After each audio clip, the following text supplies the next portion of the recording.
Hello बच्चों, आज हम क्लास 9th की न्यू बुक गणित मंजरी का chapter number 1 orienting yourself the use of coordinates करने वाले हैं। इसके लिए हम पहले थोड़ी सी बेसिक कॉन्सेप्ट्स क्लियर कर लेते हैं। सबसे पहले बेसिक कॉन्सेप्ट्स में हम क्लियर करते हैं the 2D Cartesian coordinate system. ये सिस्टम कहाँ पर यूज होता है? ये सिस्टम किसी भी पॉइंट की पोजीशन गेट करने के लिए या फिर किसी भी पॉइंट को लोकेट करने के लिए यूज किया जाता है। ठीक है, अब इस सिस्टम को हम कैसे यूज़ करते हैं? इस सिस्टम को यूज़ करने के लिए हम जैसे अर्लियर क्लासेस में नंबर लाइन बनाते थे ना, सेम उसी तरीके से एक हॉरिजॉन्टल लाइन की हमें नीड होती है जिसको हम बोलते हैं एक्स एक्सिस, और एक वाई एक्सिस की नीड होती है जिसको हम बोलते हैं vertical line. Vertical line as a Y axis use करेंगे और हॉरिजॉन्टल लाइन को as a X axis use करेंगे। अब ये दोनों लाइंस किस तरीके से बनती हैं कि दोनों लाइंस एक दूसरे के साथ 90 डिग्री पर इंटरसेक्ट करें। अब ये जहाँ पर जिस पॉइंट पर इंटरसेक्ट करती हैं उस पॉइंट को बोला जाता है ओरिजिन, और ओरिजिन के कोऑर्डिनेट्स हम किस तरीके से लिखते हैं? 0,0। इस पॉइंट को ओ से रिप्रेजेंट करते हैं और ओ के कोऑर्डिनेट्स 0,0 होते हैं। अब कोऑर्डिनेट्स हम किस तरीके से लिखते हैं किसी भी पॉइंट के, यही चीज़ें हम इस ग्राफ के अंदर सीखेंगे। इस कार्टेशियन कोऑर्डिनेट सिस्टम में हमें यही चीज़ें सीखनी है कि किसी भी पॉइंट के कोऑर्डिनेट्स को हम किस तरीके से रिप्रेजेंट करते हैं। अब जितने भी नंबर लाइन पर पॉइंट्स एक्स एक्सिस की पॉजिटिव डायरेक्शन में होंगे वो सारे नंबर्स हम पॉजिटिव लिखेंगे, और जितने भी एक्स एक्सिस की नेगेटिव डायरेक्शन में होंगे वो सारे इंटीजर्स या नंबर्स हम नेगेटिव लिखेंगे। इसी तरह से वाई एक्सिस की अप डायरेक्शन में हम जितने भी पॉइंट लिखेंगे वो सब पॉजिटिव होंगे, और जितने भी नेगेटिव डायरेक्शन में होंगे वो सब हम नेगेटिव इंटीजर से मार्क करेंगे।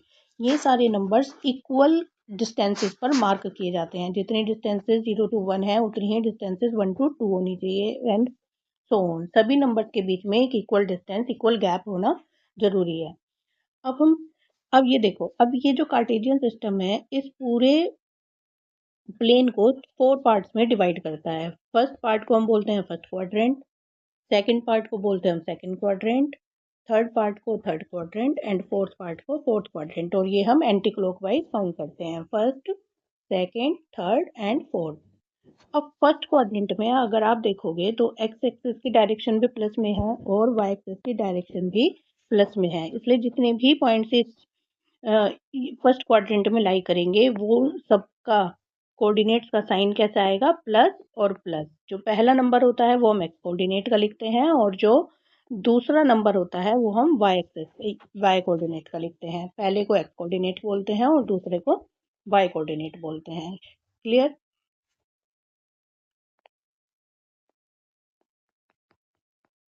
अब सेम ऐसे ही सेकंड क्वाड्रेंट में जितने भी पॉइंट्स लाई करेंगे तो आप देख रहे होंगे कि एक्स कोऑर्डिनेट हमारा नेगेटिव डायरेक्शन में है और वाई कोऑर्डिनेट हमारा पॉजिटिव डायरेक्शन में है। तो जितने भी पॉइंट इस सेकंड क्वाड्रेंट में लाई करेंगे उन सब का जो एक्स कोऑर्डिनेट है वो माइनस होगा और वाई कोऑर्डिनेट हमारा पॉजिटिव होगा। सेम ऐसे ही अब थर्ड क्वाड्रेंट में देखोगे तो एक्स भी नेगेटिव डायरेक्शन में है और वाई भी नेगेटिव डायरेक्शन में है, इसलिए जितने भी पॉइंट्स हमारे थर्ड क्वाड्रेंट में आएंगे उन दोनों का साइन हमारा माइनस होगा, एक्स कोऑर्डिनेट का भी और वाई कोऑर्डिनेट का भी। अब फोर्थ क्वाड्रेंट में देखोगे तो एक्स हमारा पॉजिटिव डायरेक्शन में है, वाई हमारा नेगेटिव डायरेक्शन में है। तो जितने भी पॉइंट्स इस फोर्थ क्वाड्रेंट में लाई करेंगे उन सब में एक्स कोऑर्डिनेट हमारा पॉजिटिव होगा और वाई कोऑर्डिनेट हमारा नेगेटिव होगा। तो फर्स्ट क्वाड्रेंट में दोनों प्लस में होंगे, सेकंड में माइनस प्लस में होंगे, थर्ड में माइनस माइनस में होंगे, और फोर्थ क्वाड्रेंट प्लस और माइनस में होंगे। ये प्लस और माइनस साइन दिखाते क्या है? प्लस और माइनस साइन किसी भी पॉइंट्स की डायरेक्शन दिखाते हैं कि वो किसी भी एक्स एक्सिस है, जैसे तो एक्स एक्सिस की पॉजिटिव डायरेक्शन में है या फिर एक्स एक्सिस के नेगेटिव डायरेक्शन में है। ओरिजिन से एक्स एक्सिस में पॉजिटिव डायरेक्शन में है या फिर नेगेटिव डायरेक्शन में है। सेम ऐसे ही वाई एक्सिस में ओरिजिन से पॉजिटिव डायरेक्शन में है या फिर नेगेटिव डायरेक्शन में है। अब क्वाड्रेंट्स में तो हमने पॉइंट्स प्लॉट कर लिए, लेकिन अगर कोई भी पॉइंट एक्स एक्सिस पर लाई करेगा, जैसे कि ये वाला पॉइंट बी हमारा एक्स एक्सिस पर लाई कर रहा है जिसके कोऑर्डिनेट्स 4.5 और 0 हैं, तो अब यहाँ पर देखोगे एक्स कोऑर्डिनेट तो हमारा 4.5 है क्योंकि ये मार्क्ड है, लेकिन यहाँ पर वाई वाला पॉइंट हमारा क्या है? 0, इसलिए ऑर्डिनेट हमारी जितने भी पॉइंट एक्स एक्सिस पर लाई करेंगे उन सब में हमारी ऑर्डिनेट 0 से रिप्रेजेंट होगी। जैसे अब इस पॉइंट ई को देख लो, ये एक्स एक्सिस की नेगेटिव डायरेक्शन में है, तो पॉइंट टी के कोऑर्डिनेट क्या है, माइनस के 2.9, क्योंकि ये नेगेटिव डायरेक्शन में है और ऑर्डिनेट हमारी हमेशा 0 होने वाली है। अब सेम अब इधर देखो वाई एक्सेस पर, वाई एक्सेस पर कोई भी पॉइंट अगर जैसे कि ये एच है जिसके कोऑर्डिनेट 0,4 है। अब जितने भी पॉइंट्स वाई एक्सेस पर लाई करेंगे उन सब में हमारा एक्स कोऑर्डिनेट क्या होगा, 0, और वाई कोऑर्डिनेट जिस नंबर पर वो आएगा, जैसे ये 4 पर है तो हमारा वाई कोऑर्डिनेट हो गया 4 और एक्स कोऑर्डिनेट हमारी ऑलवेज 0 रहेगी ऑन द वाई एक्सिस। अब ऐसे ही देखो सेम नीचे पॉइंट जी के कोऑर्डिनेट्स क्या है, 0, -4.5, जैसे कि मैंने बताया कि एक्स कोऑर्डिनेट हमारे हमेशा हमारा 0 होगा ऑन द वाई एक्सिस, और और वाई कोऑर्डिनेट हमारा ये देखो ये माइनस के 4.5 डिस्टेंस पर है, तो इसलिए -4.5, माइनस साइन क्यों लगाया है, क्योंकि ये ओरिजिन से नेगेटिव डायरेक्शन में आ रहा है। ठीक है, तो आपको अब पॉइंट्स प्लॉट करने आ गए होंगे। अब शुरू करते हैं एक्सरसाइज सेट 1.1। नीचे एक फिगर दी हुई है जिसमें एक रियांस का रूम है with points O A B C marking its corners, the X and Y axes are marked in the figure and point O is the origin. अब देखो ये एक रियांस का रूम है जिसके 4 कॉर्नर्स हैं, point O, A, B and C. Point O origin पर है 0,0, और ये हमारी एक्स एक्सेस है और ये वाई एक्सेस है। ठीक है, ए पॉइंट के कोऑर्डिनेट हैं 12,0, इसमें हमारा वाई कोऑर्डिनेट 0 हो गया क्योंकि ये एक्स एक्सेस पर लाई कर रहा है। पॉइंट बी के कोऑर्डिनेट्स 12,10, एक्स कोऑर्डिनेट हमारा 12, क्योंकि ये 12 से हमने देखो ओरिजिन से हमारी डिस्टेंस 12 यूनिट पर है, तो एक्स हो गया हमारा, एक्स कोऑर्डिनेट हो गया 12 और वाई कोऑर्डिनेट हमारा हो गया 10 यूनिट। तो 12,10 पॉइंट बी के कोऑर्डिनेट हो गए, और पॉइंट सी वाई एक्सेस पर है इसलिए इसकी एक्स कोऑर्डिनेट हो गई 0 और वाई कोऑर्डिनेट हो गया 10। ठीक है, अब किसी भी पॉइंट को जब हमारा ये एक्स कोऑर्डिनेट होता है, ये वाई कोऑर्डिनेट होता है, तो एक्स कोऑर्डिनेट को हम एक नाम देते हैं एब्सिसा, और वाई कोऑर्डिनेट को हम नाम देते हैं ऑर्डिनेट।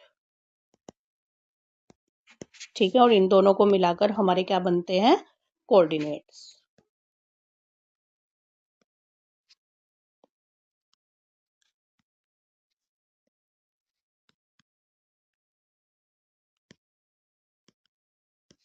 ठीक है, अब आगे आते हैं। इस फिगर को देखकर तुम्हें इन क्वेश्चंस के आंसर देने हैं। If D1 R1 represent the door to Rian's room, how far is the door from the left wall from the y axis of the room and how far is the door from the x axis? अब देखो room का ये जो door है वो point D1 से लेकर point R1 तक है। ठीक है, अब पॉइंट D1 की ओरिजिन से कितनी डिस्टेंस है, 8 यूनिट। ठीक है, और क्योंकि ये पॉइंट एक्स एक्सेस पर ही लाई कर रहा है इसलिए एक्स एक्सेस से इसकी डिस्टेंस कितनी हो गई, 0।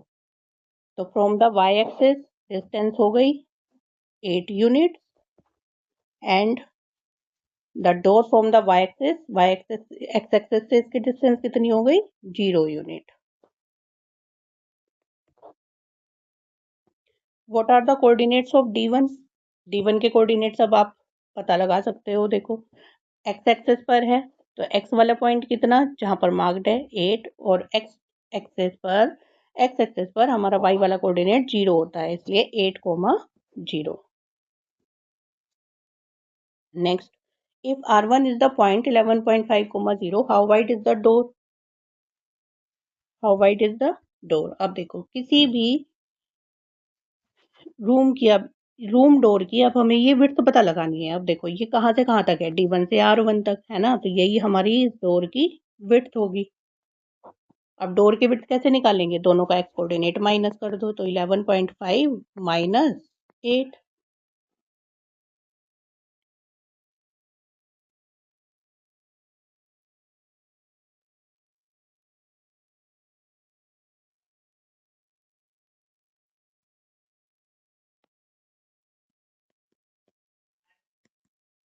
कितना आ गया, 3.5। अब देखो अब ये 3.5 यूनिट, 3.5 जो है वो किस में है, सेंटीमीटर में है या फुट में है। अब ऊपर हमारे पास एक एक स्केल दिया हुआ था 1 centimetre is equal to 1 foot. ठीक है, ये भी सेम वही रेयांस रूम है। तो आप देखो ये 3.5 हमारा क्या आया, 3.5 फुट।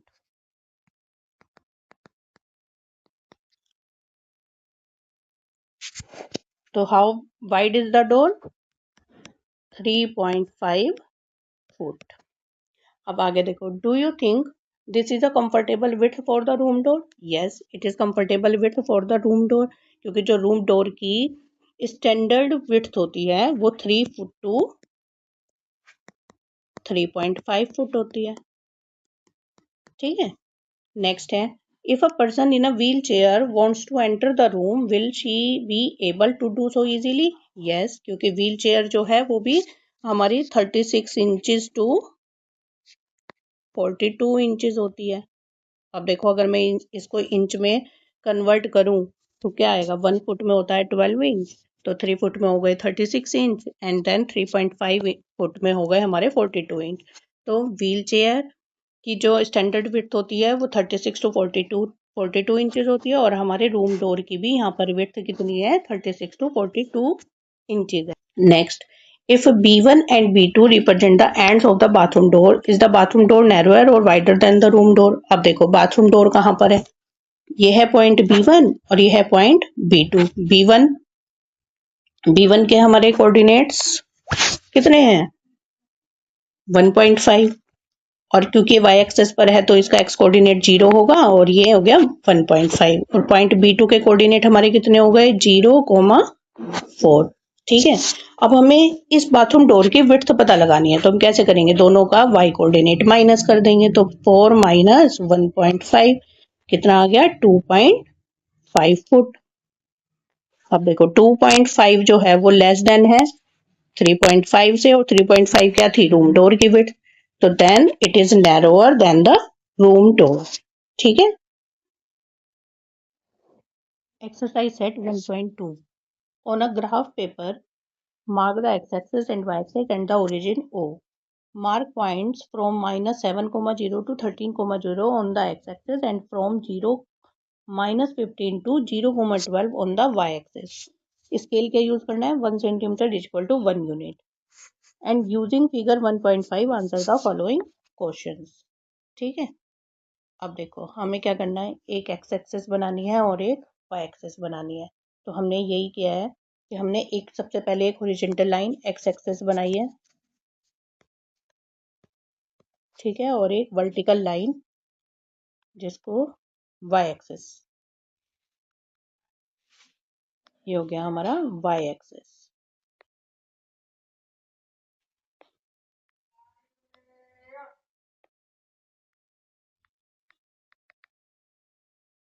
ठीक है, अब ये दोनों ही लाइंस कहाँ पर इंटरसेक्ट कर रही हैं, एट द ओरिजिन। अब उन्होंने बोला है कि पहला पॉइंट एक्स एक्सिस पर मार्क करो -7,0। अब देखो 0 -7 क्या रिप्रेजेंट करता है, नेगेटिव डायरेक्शन है ना, negative direction on the X axis. तो 0, ये -1, -2, -3, -4, -5, -6 एंड -7। -7 हमारा हो गया एक्स कोऑर्डिनेट, और एक्स एक्सेस पर वाई वाला हमारा होता है 0, तो -7,0। अब ऑन द पॉजिटिव डायरेक्शन हमें कितना मार्क करना है, 13,0। तो 1 2 3 4 5 6 7 8 9 10 11 12, और जिसके नेक्स्ट वाला ब्लॉक आएगा वो हो जाएगा हमारा 13। अब उस पॉइंट पर हम क्या मार्क कर देंगे, 13,0। 13 हमारा पॉजिटिव डायरेक्शन में है इसलिए प्लस साइन में आएगा, और 0 क्योंकि एक्स एक्सेस पर हमारा वाई कोऑर्डिनेट 0 होता है इसलिए 13,0।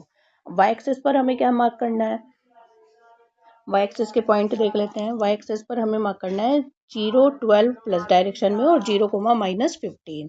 तो 0 12, अब देखो ये अपवर्ड डायरेक्शन में जाएगा क्योंकि 12 हमारा पॉजिटिव है।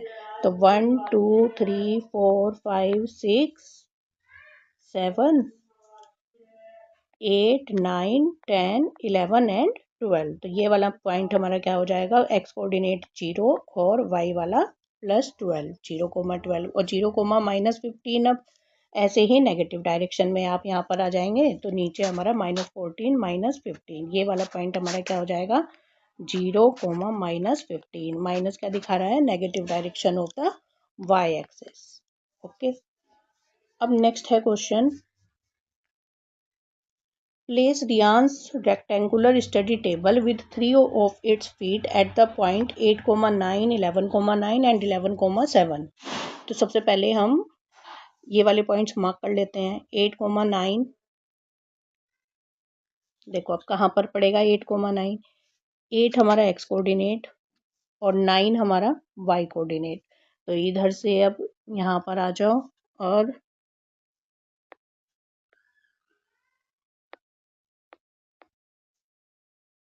8, ये हमारा पॉइंट हो गया 8, 9। ठीक है, इसी तरीके से हम बाकी के पॉइंट्स भी प्लॉट कर लेते हैं। दूसरा पॉइंट कौन सा था? 8, 9 था। देन 11, 9। अब 11 और 9, ठीक है, ये हो गया हमारा 11, 9।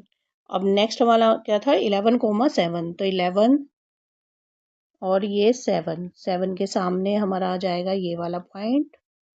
ठीक है, 11, 7। अब हम ये जो एक्स्ट्रा लाइंस थी हम इनको ड्रॉप कर देते हैं। अब हमारे 3 पॉइंट आ गए।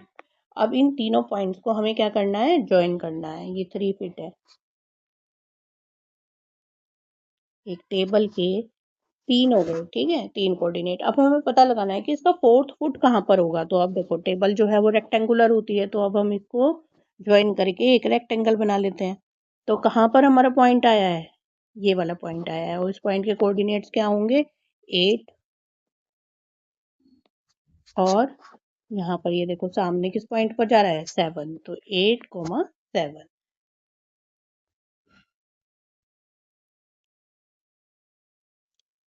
तो where will be the 4th foot of the table be? तो हमारा क्या कोऑर्डिनेट्स हो गए? 8, 7। नेक्स्ट है, is this a good spot for the table? अब देखो रूम में किस जगह पर है ये टेबल? कॉर्नर में है। तो yes, it is neatly placed in the room and it does not disturb the pathways. ठीक है, and it is near the wall, so it is practical for the study, मतलब it is suitable for doing studies. Next है, what is the width of the table, the length, can you make out the height of the table? अब हमें table की length, breath और height बतानी है। अब देखो ये जो हमारी क्या हुई है, ये टेबल की विड्थ हो गई। टेबल की विड्थ हमारी कितनी होगी? जितना भी हमारा एक्स कोऑर्डिनेट है उसको माइनस कर दो। तो 11 माइनस 8 कितना? 3 foot.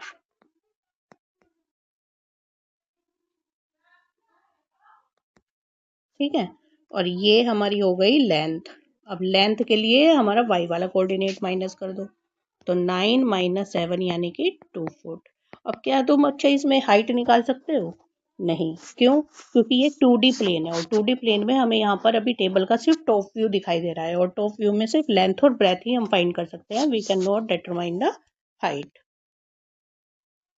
Next, if the bathroom door has a hinge at B1 and opens into the bedroom, will it hit the wardrobe? Are there any changes you would suggest if the door is made wider? अब देखो ये बोला है कि ये एक door है B1 और B2। ठीक है, B1 के अब कोऑर्डिनेट्स अगर हम लिखेंगे तो कैसे लिखेंगे? y एक्सिस पर है तो x हमारा 0 और 1.5 क्योंकि 1 और 2 के बीच में है। और इस वाले B2 के कोऑर्डिनेट्स क्या होंगे? 0, 4। तो अब इस डोर की विड्थ निकालने के लिए हम क्या करेंगे? 4 में से 1.5 माइनस कर देंगे। ठीक है, 4 माइनस 1.5 तो हमारा कितना हो गया? 2.5। ठीक है, 2.5 फीट। अब इन्होंने बोला है कि जब हम इस डोर को खोलेंगे तो क्या ये इस वॉर्डरोब को हिट करेगा? अब ये देखो जब ये डोर खुलेगा तो 2.5 की रेडियस से खुलेगा, है ना? 2.5 यहाँ पर है, तो मतलब कि कुछ इस तरीके से खुलेगा। तो no, it does not hit the wardrobe. अब इन्होंने आगे बोला है कि अगर मुझे इस डोर की विड्थ को बढ़ाना है, ठीक है, अब इन्होंने बोला है are there any changes you would suggest if the door is made wider? अब देखो अगर तुमने इस डोर को थोड़ा सा भी बढ़ा दिया तो ये वॉर्डरोब को हिट कर सकता है। तो इसके लिए हमें क्या करना पड़ेगा, इस वार्डरोब को थोड़ा सा राइट साइड शिफ्ट करना पड़ेगा, ठीक है। या फिर दूसरा ऑप्शन क्या हो सकता है कि इस डोर को हमें बाथरूम में अंदर की तरफ खोलना पड़ेगा, ठीक है। तो यही दो सजेशंस है इसके अंदर। Now question number 3, look at Riyan's bathroom. What are the coordinates of the four corners O, F, R and P of the bathroom? अब देखो बाथरूम के फोर कॉर्नर्स कौन कौन से हो गए, O, F, R and P। अब देखो O तो ओरिजिन पर है तो O के कोऑर्डिनेट्स हो गए 0,0, ठीक है। पॉइंट F के कोऑर्डिनेट्स क्या हो जाएंगे, पॉइंट F क्योंकि y एक्सिस पर है तो x कोऑर्डिनेट 0 और y कोऑर्डिनेट 0.9 पर है इसलिए y कोऑर्डिनेट हो गया 9। पॉइंट आर के कोऑर्डिनेट्स देखो -6 पर है तो एक्स कोऑर्डिनेट हो गया -6 और वाई कोऑर्डिनेट अगर देखोगे तो वही सेम 9 है, -6,9। और पॉइंट पी के कोऑर्डिनेट क्योंकि पॉइंट पी -6 पर है तो एक्स कोऑर्डिनेट हो गया -6 और वाई एक्सेस इस पर नहीं है, ये ऑन द एक्स एक्सेस है तो इसकी वाई कोऑर्डिनेट हो गई 0, ठीक है। अब नेक्स्ट है What is the shape of the showering area SHWR and write the coordinates of the four corners। अब showering area कहाँ पर है इसमें, ये वाला। अब ध्यान से देखोगे तो ये RW और S है, दोनों ही एक्स एक्सेस के पैरेलल हैं तो ये दोनों ही आपस में भी पैरेलल होंगी, ठीक है। RW and SH are parallel to each other, but इसमें RS और HW are not parallel to each other, ये दोनों ही आपस में एक दूसरे के पैरेलल नहीं है। तो एक ऐसा क्वाड्रिलेटरल जिसमें एक pair of opposite side parallel होता है उस शेप को हम ट्रेपीजियम बोलते हैं। तो SHWR किस शेप का हो गया, ट्रेपीजियम शेप का हो गया, ठीक है। अब हमें इन चारों के कोऑर्डिनेट्स बताने हैं। पॉइंट S के कोऑर्डिनेट क्या हो गए, देखो -6 और इधर तुम्हारा जा रहा है 6 पर। पॉइंट H के कोऑर्डिनेट्स क्या हो गए हमारे, पॉइंट H है -3 और फिर से 6। पॉइंट W के कोऑर्डिनेट्स अब आप देखोगे तो W कहाँ पर मिल रहा है तुम्हारा, नीचे एक्स एक्सिस पर -2 पर, तो -2 और 9, ठीक। और पॉइंट R के तो हमने पहले से ही लिखे हुए हैं -6,9। नेक्स्ट क्वेश्चन है mark off 3 feet into 2 feet space for the wash basin and 2 feet into 3 feet space for the toilet and write the coordinates of the corners of these spaces। तो 3/2 की एक वॉश बेसन हमें इसमें mark करनी है। तो अब देखो वॉश बेसन एरिया हमारा कौन सा होगा, रेक्टेंगुलर, 3/2 स्पेस का, 3/2। तो इसका एक कॉर्नर ऑलरेडी हमने मार्क कर रखा है -6,0। अब यहाँ से हमें 3 फीट लेना है तो 1 2 एंड 3 क्योंकि 1 सेंटीमीटर इक्वल टू 1 फुट है तो हमारा यहाँ पर हो गया ये 3 फुट। 2 फुट हमें लेनी है ऐसे, तो 1 एंड 2, ठीक है। और बस यहाँ पर एक रेक्टेंगल बना दो तो ये वाला हमारा एरिया क्या हो गया, वॉश बेसन का। अब हमें इन चारों पॉइंट्स के कोऑर्डिनेट्स हमें लिखने हैं। तो पॉइंट पी के कोऑर्डिनेट तो -6,0 हो गए, इस पॉइंट के कोऑर्डिनेट्स क्या हो गए, मान लिया ये वाला पॉइंट तुम्हारा क्या हो गया, एम है, तो एम पॉइंट के कोऑर्डिनेट कितने हो गए तुम्हारे -3,0 पॉइंट। अब ये वाला पॉइंट तुम्हारा कितना हो गया, इस पॉइंट के कोऑर्डिनेट तुम्हारे हो गए तुम्हारा -3 का एक्स कोऑर्डिनेट हो गया और 2 हमारा वाई कोऑर्डिनेट हो गया। Then the fourth corner of the wash basin, इसके कोऑर्डिनेट्स -6 और 2, ठीक है।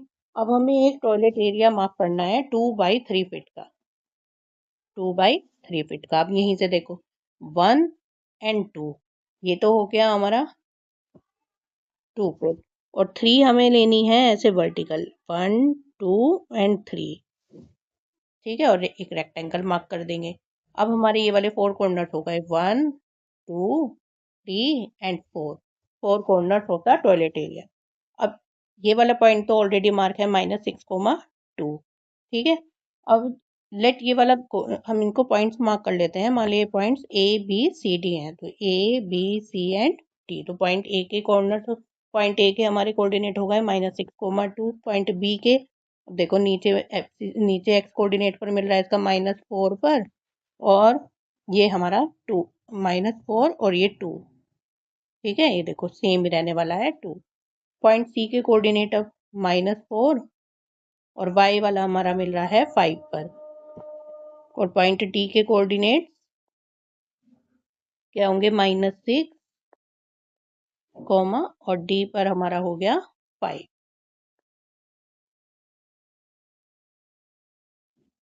ठीक है।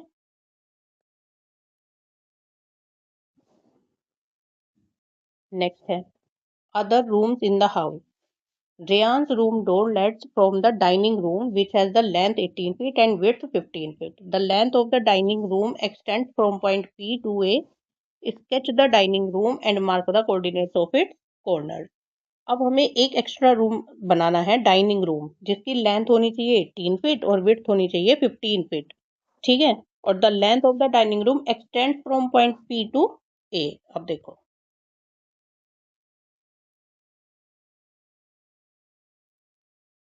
अब -6 टू 12, तो अब अगर देखोगे तो -6 से 12 तक हमारा 18 फीट हो गया। ठीक है। तो अब हमारा, और हमें कितने बाई कितने का बनाना है, 18/15। तो अब देखो 1 2 3 4 5 6 7 8 9 10 11 12 13 14 15 16 17 18। और आप ऐसे भी देख सकते हो कि ये -6 से लेकर 12 तक हमारी टोटल डिस्टेंस कितनी हो गई, 18 फुट हो गई। ठीक है। अब हमें इसकी रखनी है विड्थ 15, तो 15 हमारा पूरा नीचे तक आ रहा है। ठीक। तो अब हमें एक रेक्टेंगुलर रूम बनाते हैं।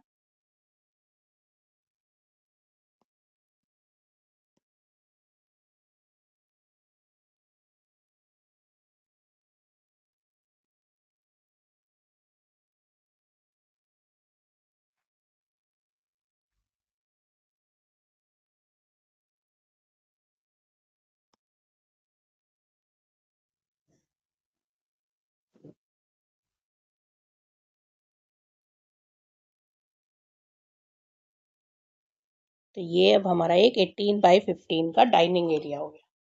ठीक है, डाइनिंग रूम हो गया। अब हमें क्या करना है,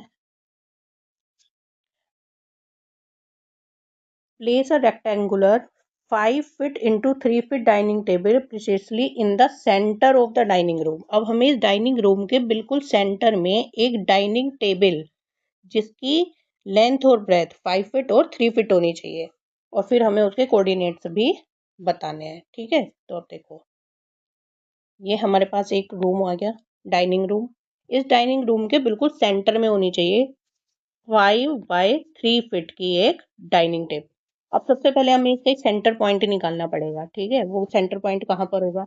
अब देखो, ये -6 और 12 का मिड पॉइंट कैसे निकालेंगे, -6 और +12 अपॉन में 2 करके, तो कितना आ गया हमारे पास 9, वो सॉरी 12 में से 6 अपॉन में 2, तो कितना आ गया ये +3। तो +3 कहाँ पर है, ये वाला पॉइंट। ठीक है, इसका सेंटर तो ये है। और अब 15 का सेंटर कितना होगा, ये जो 15 है, तो 15 का देखो आधा कितना होता है, 7.5। तो ये हमारा हो गया यहाँ पर, तो 7.5। तो अब 3 और 7.5, ये हमारा हो गया मार्क।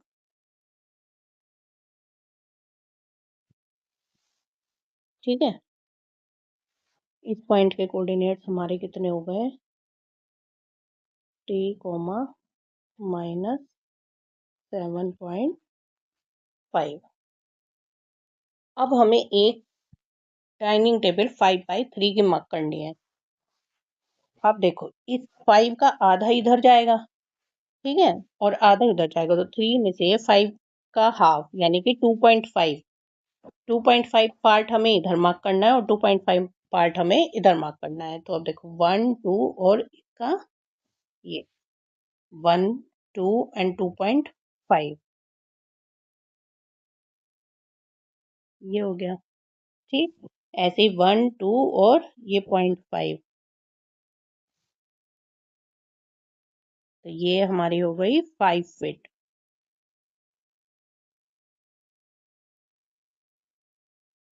ठीक है, जिसमें से 2.5 फीट इधर आ गया और 2.5 फीट इधर आ गया।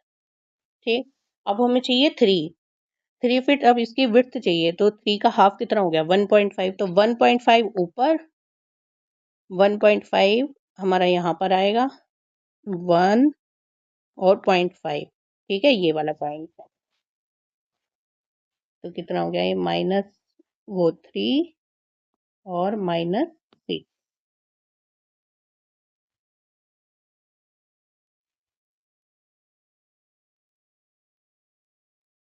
और इतना ही नीचे।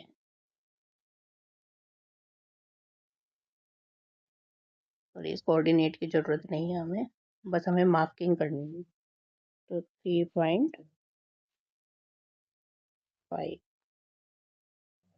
ये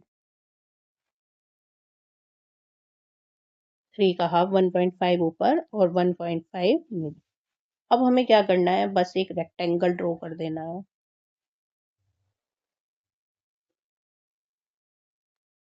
ऐसे। और ये हमारे डाइनिंग टेबल सेंटर में प्लेस है, ठीक है। अब हमें इनके चारों के कोऑर्डिनेट्स बताने हैं। मान लिया इनके कोऑर्डिनेट्स ए, बी, सी और डी है, ठीक है। तो ये हो गई 3 फीट और ये हो गई 5 फीट। अब पॉइंट ए के कोऑर्डिनेट्स अब कैसे लिखोगे, देखो यहाँ पर है 0.5, तो 0.5 और यहाँ पर कितना है ये -6।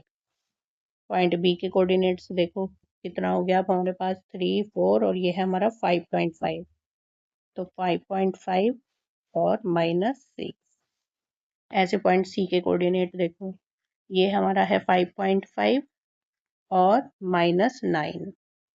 और पॉइंट डी के कोऑर्डिनेट्स हमारे क्या होंगे, 0.5 और -9।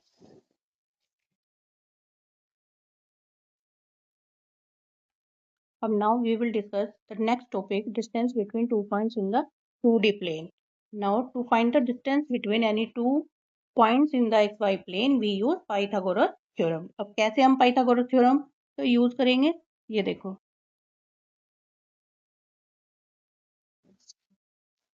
Now let we have 2 points, point A and point D.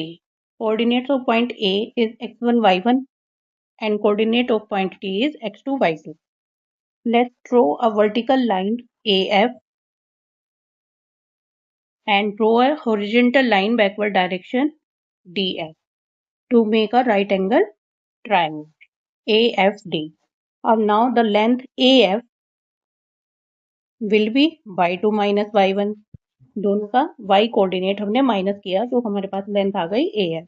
Now the length FD is equal to x2 minus x1, दोनों की x कोऑर्डिनेट को हमने माइनस करके FD लेंथ को फाइंड कर लिया.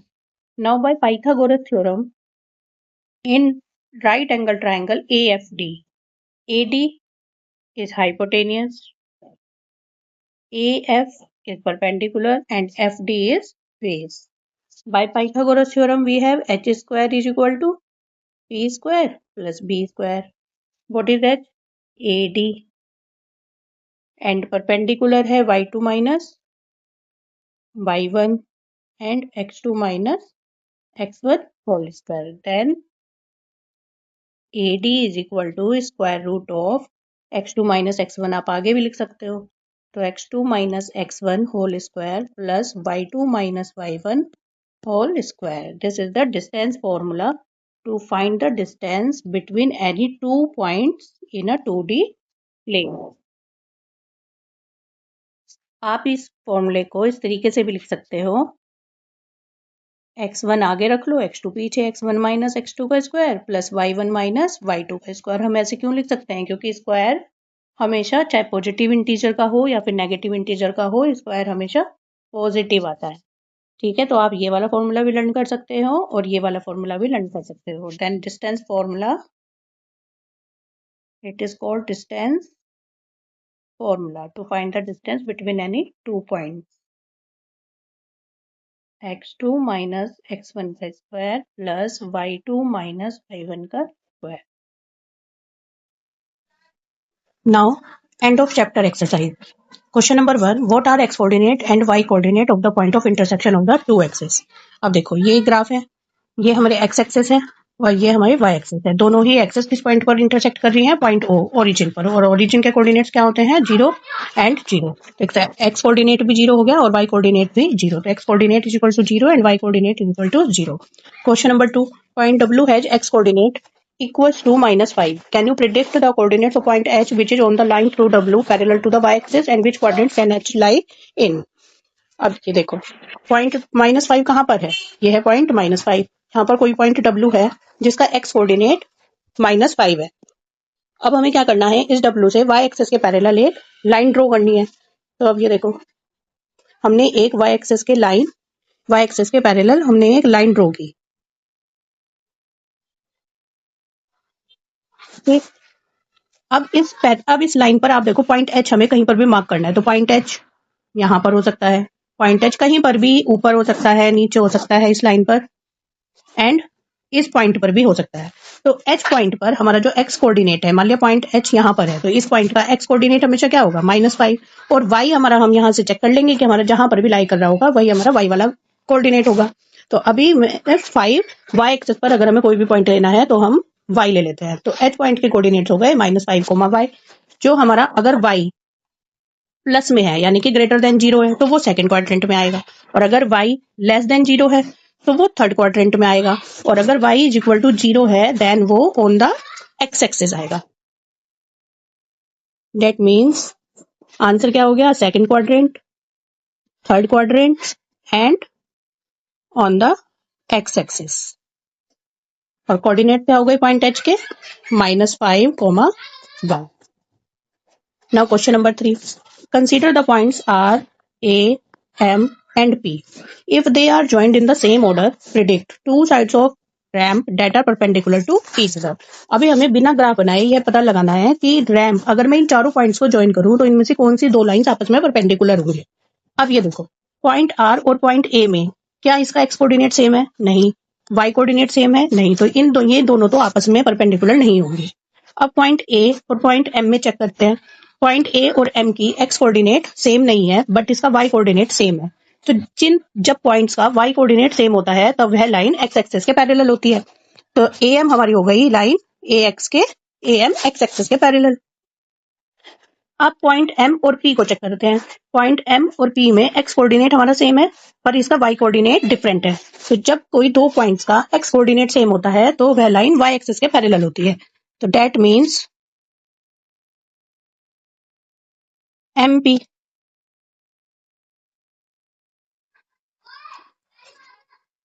ठीक है, then A M and M P are perpendicular to each other. A M and M P are perpendicular to each other. Second question है, one side of ram that is parallel to one of the axis. अब जैसे कि मैंने पहले बताया है कि A M is parallel to the X axis and M P is parallel to the Y axis. A M parallel to X axis and M P parallel to Y axis. Next question. Two points that are mirror images of each other in one axis and which axis will this be? Now plot the points and verify your prediction. अब देखो, अब यहाँ पर ये check करो कि point M और point P दोनों का एक्स कोऑर्डिनेट सेम है, और जो y कोऑर्डिनेट है उसका सिर्फ साइन चेंज है लेकिन नंबर सेम है। ठीक है, -2 and 2। तो then M and P are the mirror images of each other. M and P are the mirror images of each other. अब कौन सा एक्सिस होगा ये? अब देखो, जो एक्स कोऑर्डिनेट हमारा सेम है तो इन एक्स एक्सिस। ठीक है, clear. Now plot the points and verify your prediction. अब हमें क्या करना है? चारों पॉइंट्स ग्राफ पेपर पर मार्क करने हैं। तो पहला पॉइंट है 3 एंड 0। 3 पॉइंट हमारा ये है। ठीक है, एक second.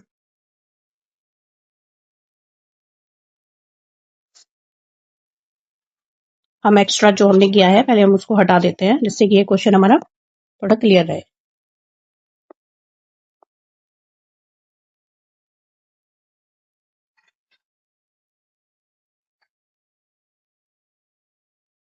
Now point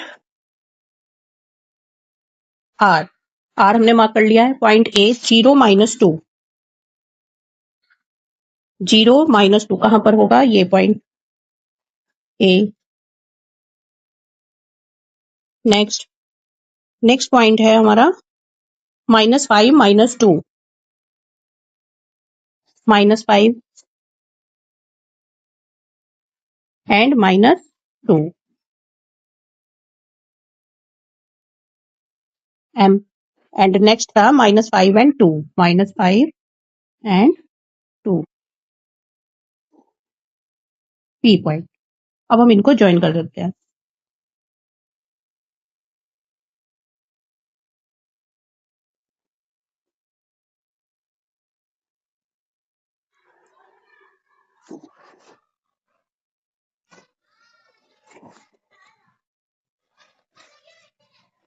Then it is clear AM and MP are perpendicular and point M and P are the mirror images of each other in the axis x axis। अब देखो एक point P x axis के ऊपर लाई कर रहा है और उतनी ही सेम डिस्टेंस पर x एक्सिस से बिलो M पॉइंट लाई कर रहा है। ठीक है, then M and P are the mirror images of each other।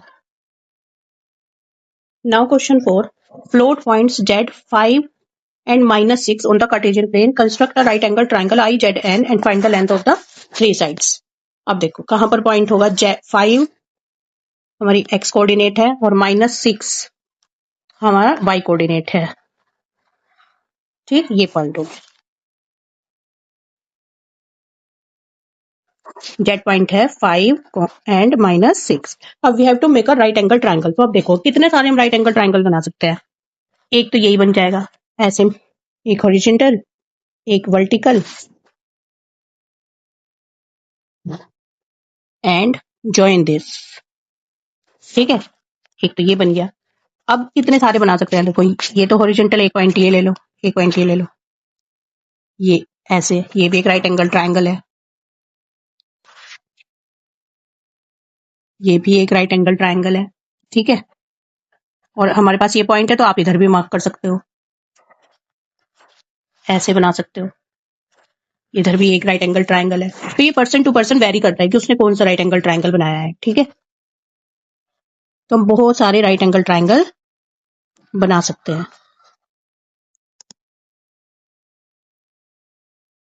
तो now point Z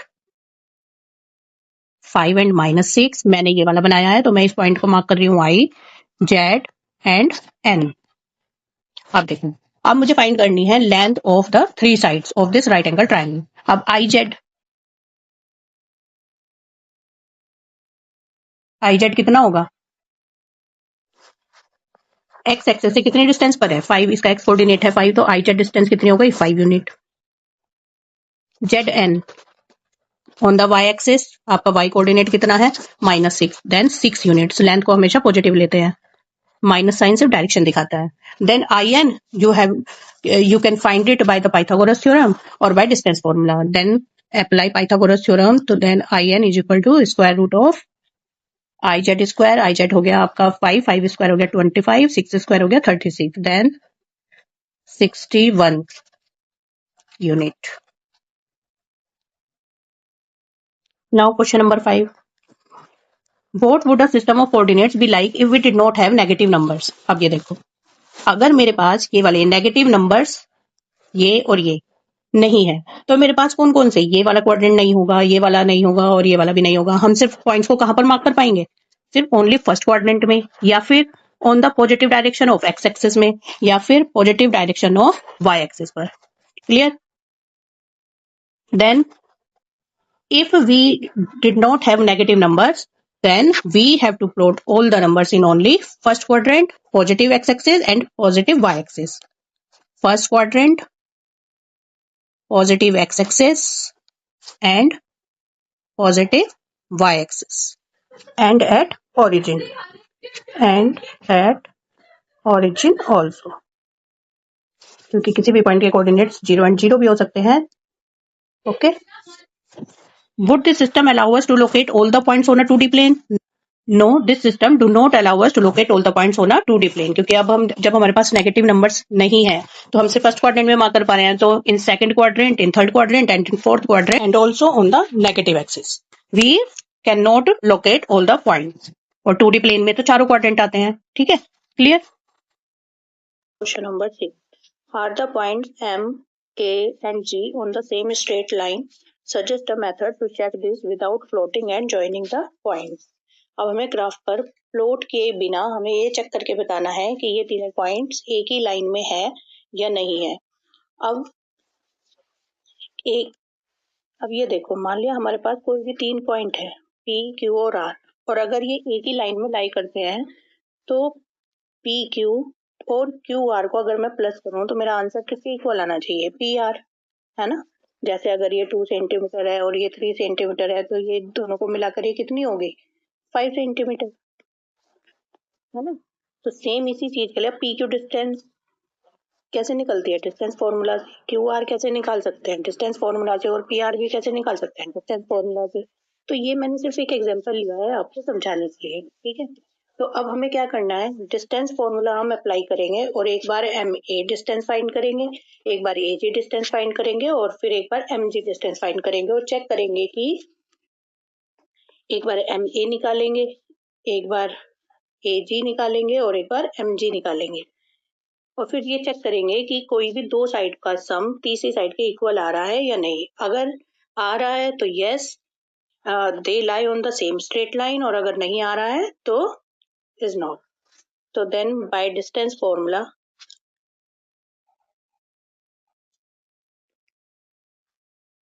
then by distance formula क्या होता है,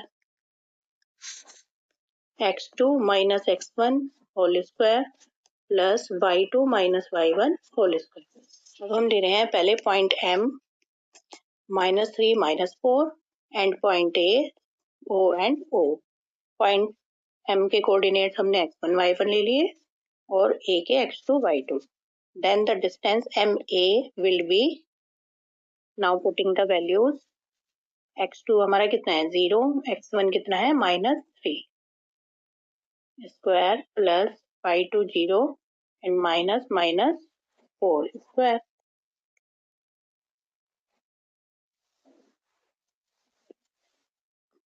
now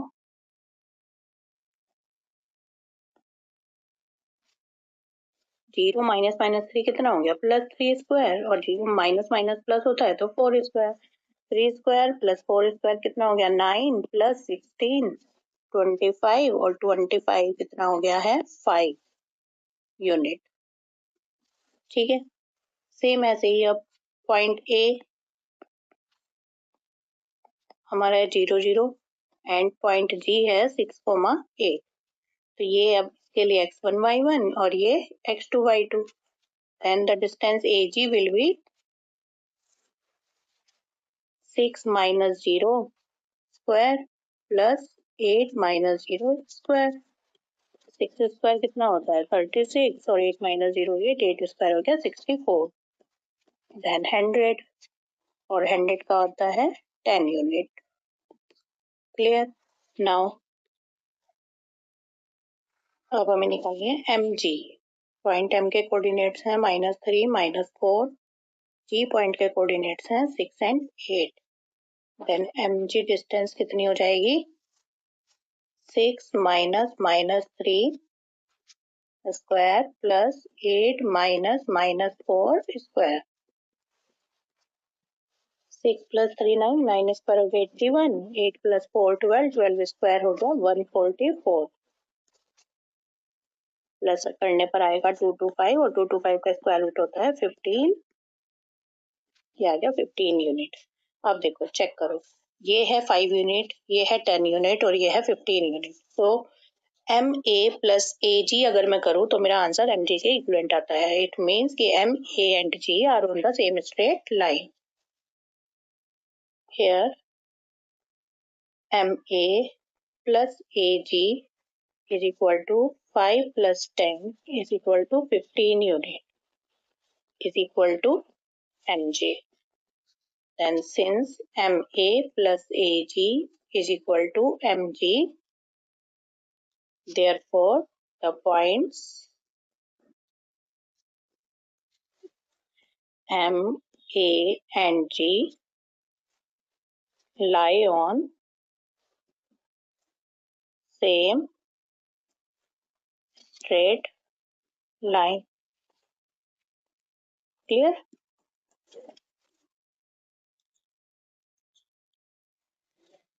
Now question number 7. Use your method from problem 6 to check if the points R, B and C are on the same straight line. Now plot point set of points and check your answers. अब देखो हमें क्या करना है, same वही method apply करना है जो हमने क्वेश्चन नंबर 6 में अप्लाई किया है. ठीक है, डिस्टेंस फॉर्मूला से हम डिस्टेंसेस एक बार आर बी निकालेंगे, एक बार बी सी निकालेंगे, देन आर सी निकालेंगे और चेक करेंगे कि टू साइड्स का सम थर्ड साइड के इक्वल आ रहा है या नहीं आ रहा है. अगर आ रहा है तो यस, अदरवाइज नो. ठीक है, देन क्वेश्चन नंबर 7 पॉइंट्स लिख लेते हैं एक बार. क्वेश्चन नंबर 7 आर है -5 -1 -5 -1. सॉरी, जो एक second. -1. Then points A B है -2 -5 एंड 4 -12.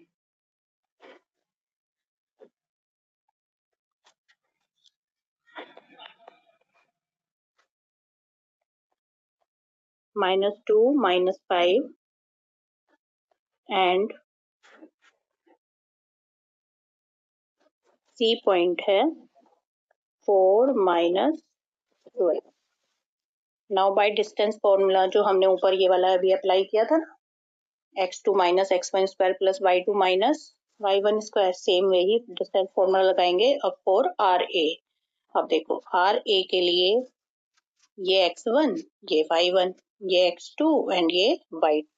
तो -2 -5 स्क्वायर प्लस -5 -1 स्क्वायर. सॉल्व करेंगे तो क्या आएगा, -2 + 5 ना हो गया 3 स्क्वायर होता है 9. देन -5 + 1 4 -4 और -4 का square 16. 16 + 9 √25. Then 5 unit. Then R A हमने निकाल लिया है. Then A C. अब देखो ए सी के लिए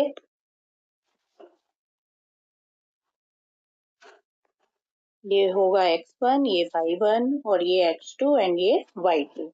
then 4 -2 square plus -12 -5 square. Check करते हैं. 4 + 2 6 6 square 36 and -12 minus minus plus -12 + 5 वगैरह 7 -7 स्क्वायर होता है 49. देन 36 + 49 आता है आपका 85 unit. Then for R C. अब आर सी के लिए आपका ये है x1 y1 और ये सी के पार्ट हो गए x2 y2.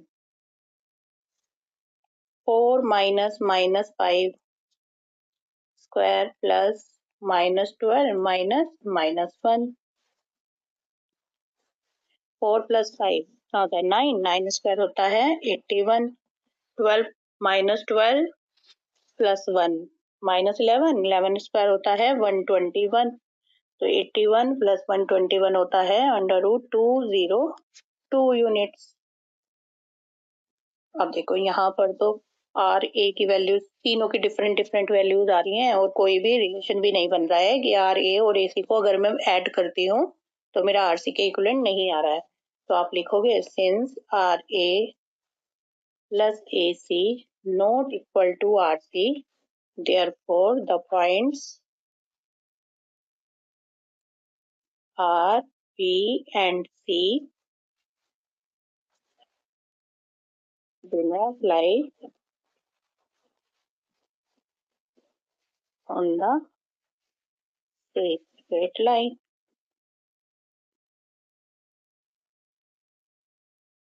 Yes. Lower answer. मैं क्वेश्चन नंबर 7 का आपको ग्राफ पर प्लॉट करके दिखा देती हूँ। ये देखो, अब क्वेश्चन नंबर 7 में हमने तीनों पॉइंट मार्क किए हैं। पहला पॉइंट है -5,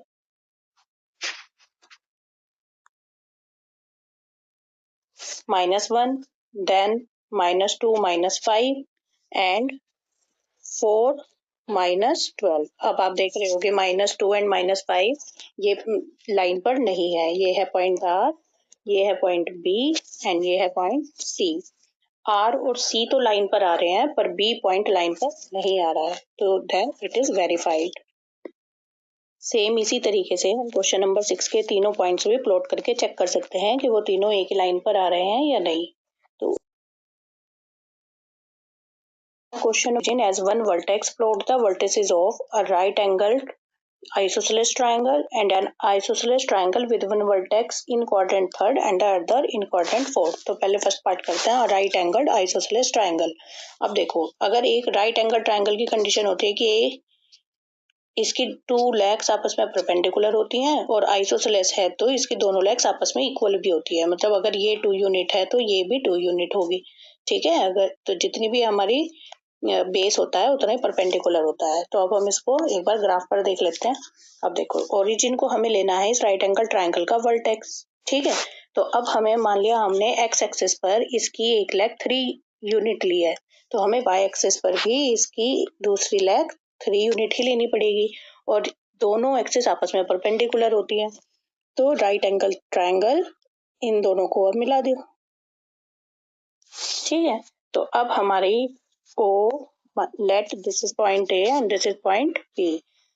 इस बी पॉइंट के कोऑर्डिनेट अगर लिखेंगे तो कैसे लिखेंगे? 3, 0। और पॉइंट ए के कोऑर्डिनेट्स क्या हो जाएंगे? 0 and 3। Then it is a right angled isosceles triangle. इसी तरह से हम बहुत सारे ट्रायंगल्स बना सकते हैं। नेक्स्ट पार्ट है an isosceles triangle with one vertex in quadrant third and the other in quadrant fourth। मतलब कि एक isosceles triangle बनाना है जिसकी टू साइड्स इक्वल होती हैं और इसका एक हमें वर्टेक्स लेना है इस थर्ड क्वाड्रेंट में और एक लेना है हमें फोर्थ क्वाड्रेंट में। अब देखो, एक आइसोसेलेस ट्रायंगल में जो हमारी हाइट होती है वो बेस को 2 इक्वल हाफ्स में डिवाइड करती है। ठीक है, तो अब हमें क्या करना है, ऑन द वाई एक्सिस एक पॉइंट मार्क कर लेते हैं, लेट इट बी -4। और -4 से दोनों तरफ इक्वल डिस्टेंस पर हम 2 पॉइंट मार्क करते हैं, एक थर्ड क्वाड्रेंट में एंड एक फोर्थ क्वाड्रेंट में। तो अब थर्ड क्वाड्रेंट में अब यहाँ पर हमारा क्या पॉइंट हो गया? -2, -4। और ये इधर हमारा पॉइंट हो गया है ये 2 and -4। Then join with origin, क्योंकि हमें ओरिजिन को एक वर्टेक्स लेना था। अब इस पॉइंट को नाम रख लो C and let it B D।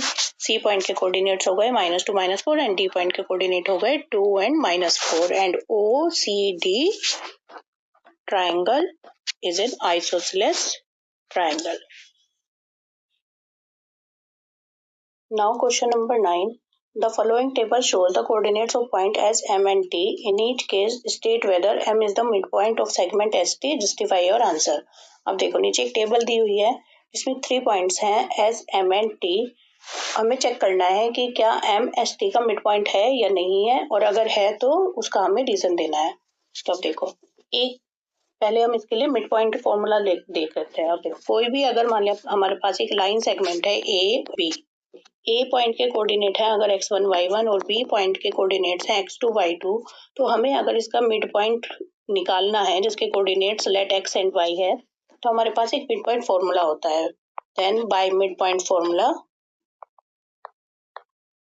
Then mid point formula C point के कोऑर्डिनेट्स हो जाएंगे हमारे x1 प्लस x2 अपॉन में 2 and y1 plus y2 upon 2। ठीक है, अब हम इसी फॉर्मूले को अप्लाई करेंगे और चेक करेंगे 1 बाय 1 कि ये इसके एस एंड टी का मिड पॉइंट है या नहीं है, एंड पॉइंट। ठीक है, अब फर्स्ट केस में है एस एंड टी के पॉइंट्स है -3, एस पॉइंट के कोऑर्डिनेट्स हैं -3 एंड 0 एंड टी पॉइंट्स के कोऑर्डिनेट हैं 3 एंड 0। देन पॉइंट एम के coordinates let it be X and Y, तो हम निकालेंगे तो ये हो गया x1 y1 x2 and y2। Then x1 plus x2 upon 2 and 0 plus 0 upon 2। -3 plus 3 कितना होता है 0, 0 अपॉन 2 एंड 0 अपॉन 2, 0 अपॉन 2 कितना होता है 0 एंड 0। अब गिवन भी हमें यही है कि m पॉइंट के कोऑर्डिनेट्स 0 0 हैं, तो यस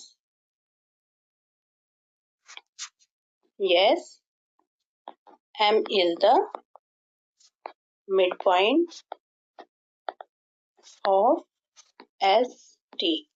ठीक है, तो टेबल में अब कैसे फिल करेंगे, यस और रीजन डालेंगे by mid point formula.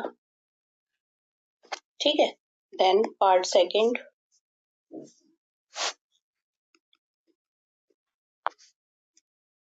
S point के कोऑर्डिनेट्स थे 2 एंड 3 एंड टी पॉइंट्स के कोऑर्डिनेट हैं 4 एंड 5।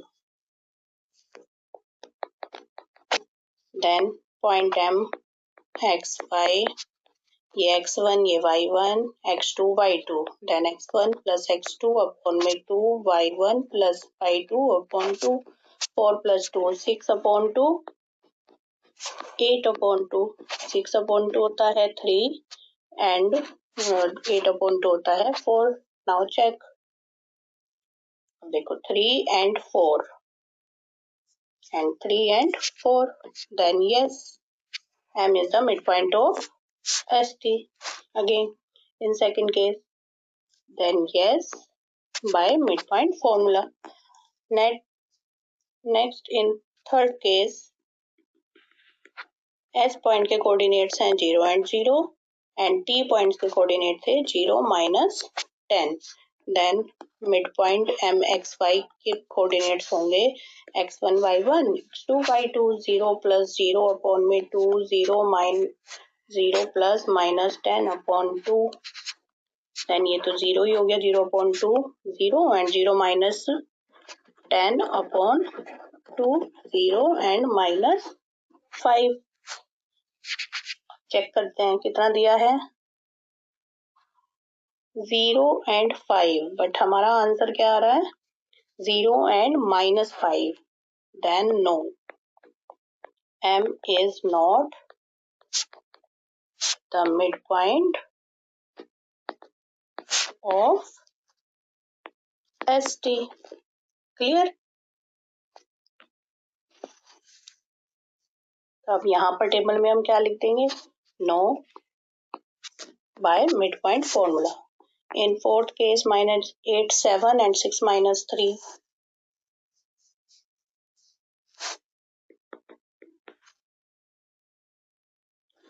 एस पॉइंट के कोऑर्डिनेट्स हैं -8 7 एंड T पॉइंट्स के कोऑर्डिनेट थे 6 -3। Then point M x y is equal to -8 plus 6 upon में 2 एंड 7 प्लस -3 अपॉन 2। -8 प्लस 6 कितना होता है -2 एंड 7 -3 होता है 4, तो -1 and 2। Now check 0 and -2, therefore no, because हमारा आंसर आया -1, 2 और ऊपर आ रहा है 0, 2, then no, m is not the midpoint of ST।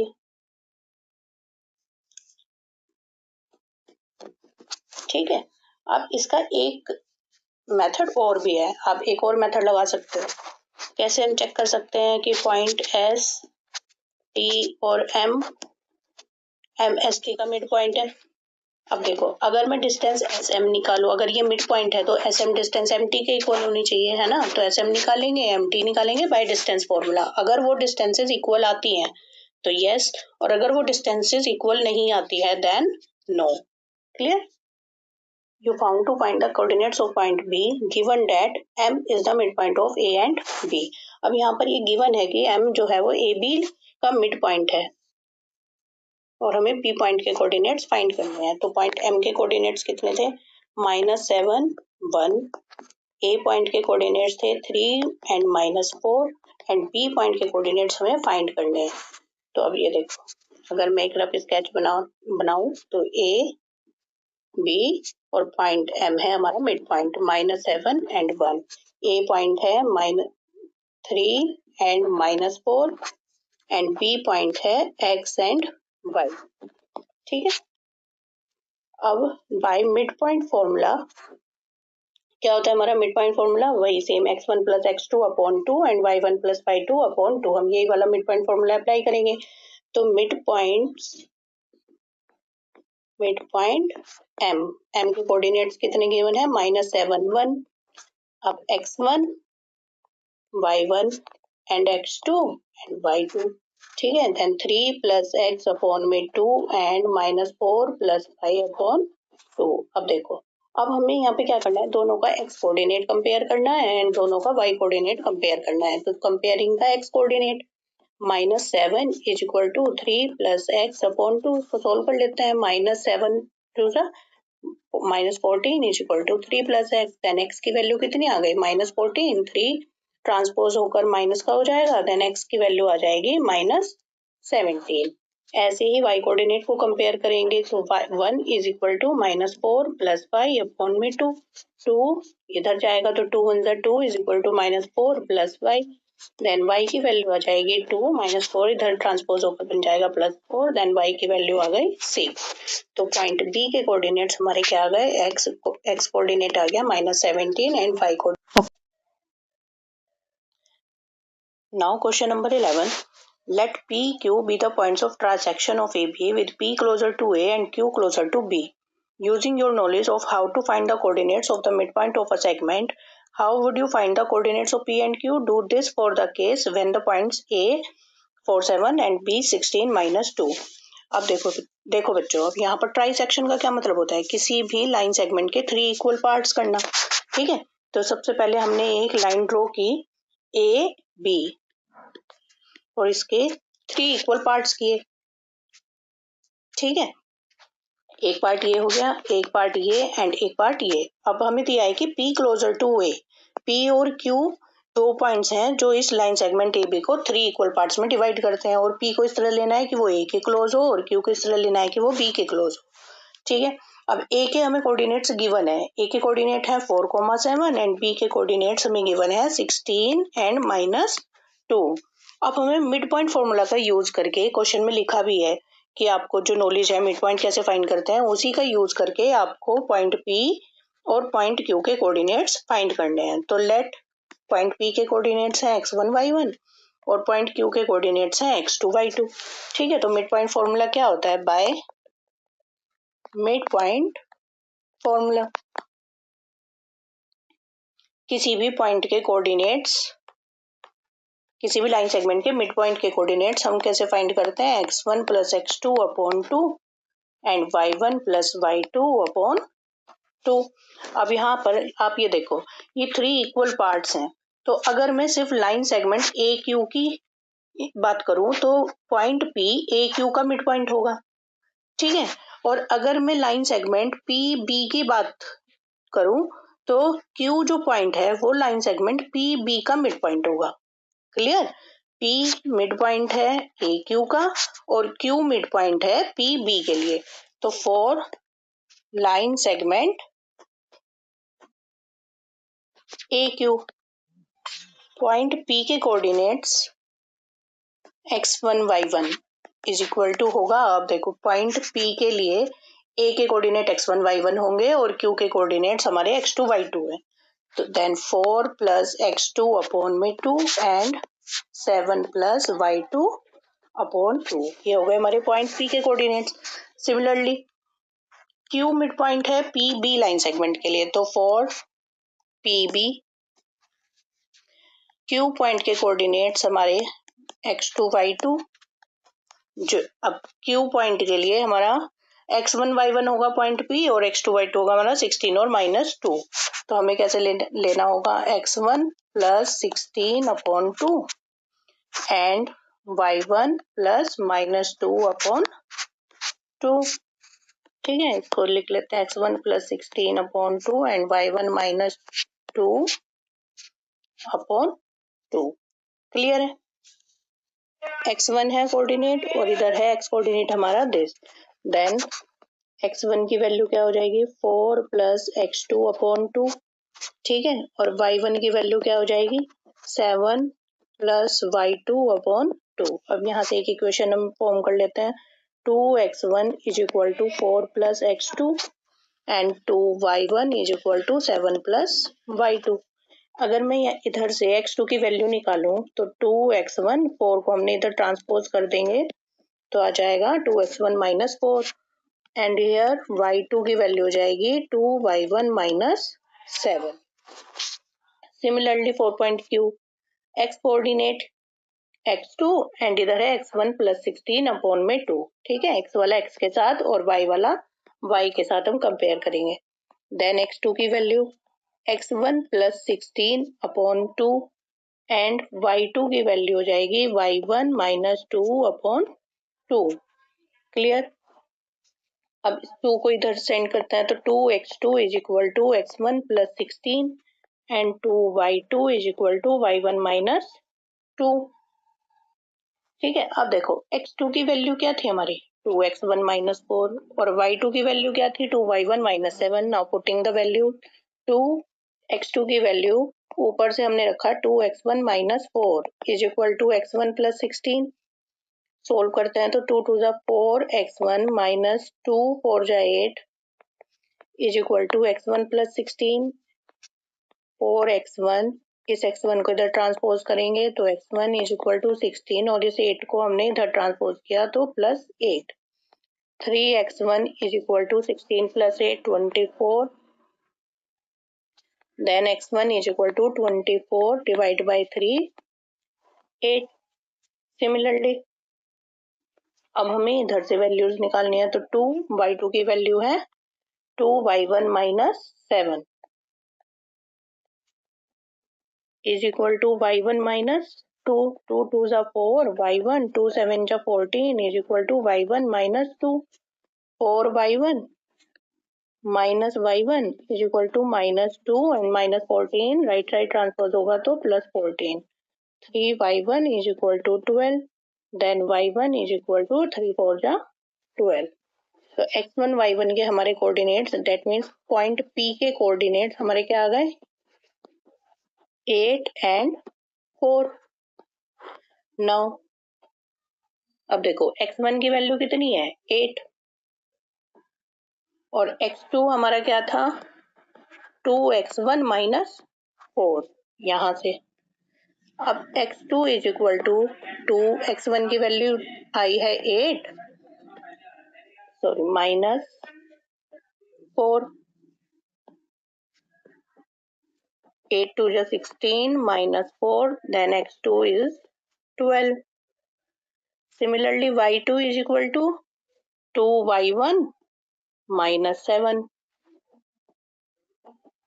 Now putting the value of y1 है हमारा 4, 4 2 is 8, 8 minus 7 is equal to 1। That means point Q के coordinates हमारे कितने हो गए 12 एंड 1। x2 है 12, y2 है 1, y1 है -4 एंड x1 है 8। Clear?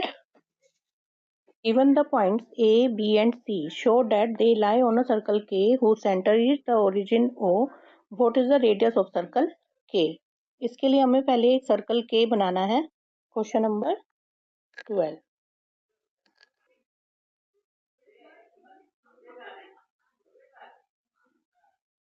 ठीक है, अब हमें इसका एक सेंटर लेना है जो है एट द ओरिजिन,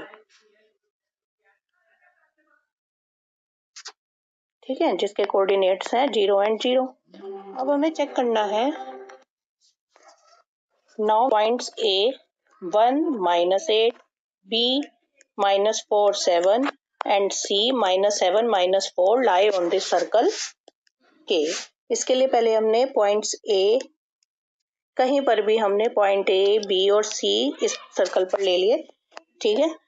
1 और इनके कोऑर्डिनेट्स हम लिख लेते हैं। बी पॉइंट के कोऑर्डिनेट हैं -4 7 एंड -7 -4। अब देखो, अगर ये तीनों पॉइंट्स इस सर्कल पर लाई करते हैं तो ओ ए क्या है हमारी रेडियस, ओ बी भी रेडियस एंड ओ सी भी रेडियस, तो इन तीनों की वैल्यू ही हमारी क्या आनी चाहिए, सेम, है ना। तो हम डिस्टेंस फॉर्मूला से इन तीनों की डिस्टेंस फाइंड करेंगे, ओ ए ओ बी एंड ओ सी, ठीक है। डिस्टेंस फॉर्मूला क्या होता है हमारा, by distance formula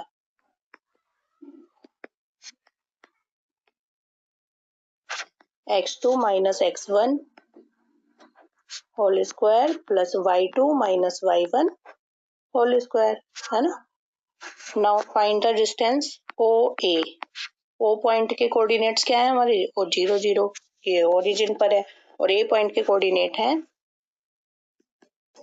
1 -8, then it is x1 y1 and it is x2 y2। x2 है 1 -0 square plus -8 -0 square, 1 square 1 -8 square 64, then √65 unit. Now check OB। अब OB भी हमारी √65 आनी चाहिए अगर पॉइंट B भी इस सर्कल पर लाई करता है। तो O के हमारे कितने हैं 0 0, और B पॉइंट के कोऑर्डिनेट है -4 एंड 7।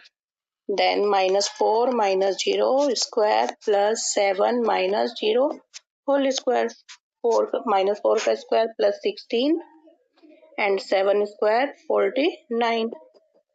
देन yes 9 और 6 15 and 4 1 5 and 1 6। तो point A and B lie on the circle. Now check for the point C. O के कोऑर्डिनेट हैं 0 0 एंड C पॉइंट के कोऑर्डिनेट है -7 -4। तो -7 -0 whole square plus -4 -0 whole square, -7 square 49 and -4 square plus 16, that means √65 unit. अब since OA is equal to OB is equal to OC, radius of the circle is equal to √65 units. Therefore, the points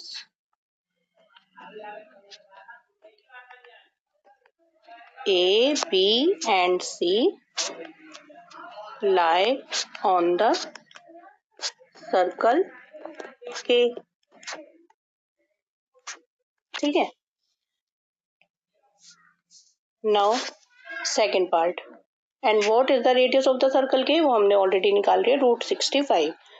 Part second, given the points D and E, check whether D and E lie within the circle, on the circle and और outside the circle K।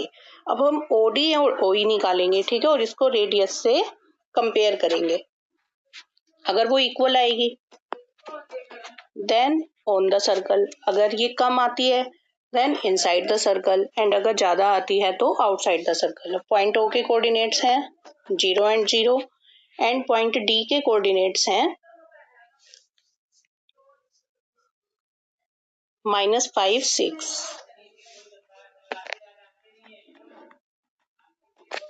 Then -5 -0 square plus 6 -0 square, -5 square 25 and 6 square 36, 6 and 5 11, 3 or 2 5,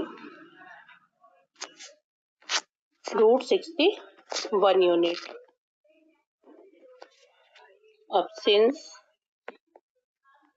अब देखो √61 की जो value होगी वो √65 से क्या होगी, कम होगी। Then OD is less than the radius of the circle then it will be inside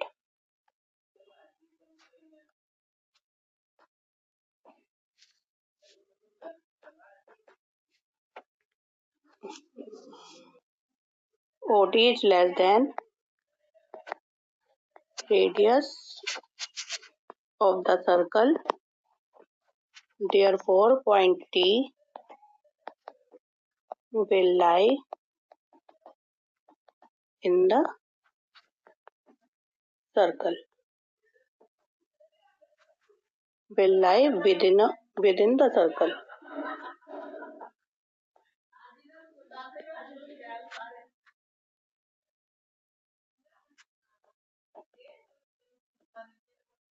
ठीक है. Now check 4 point E.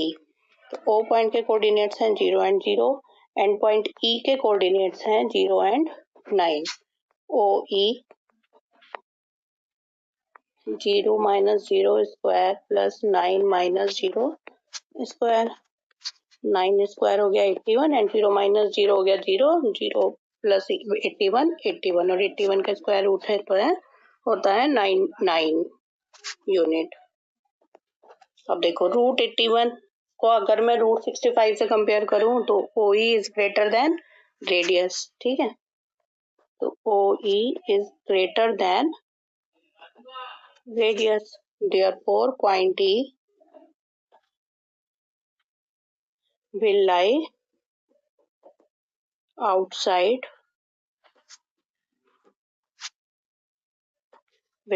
outside the circle.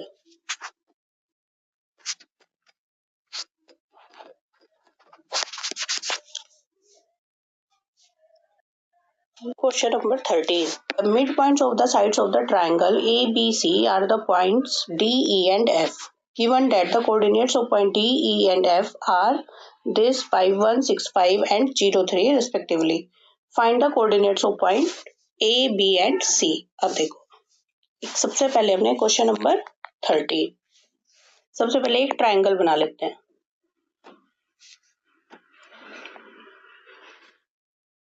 ठीक.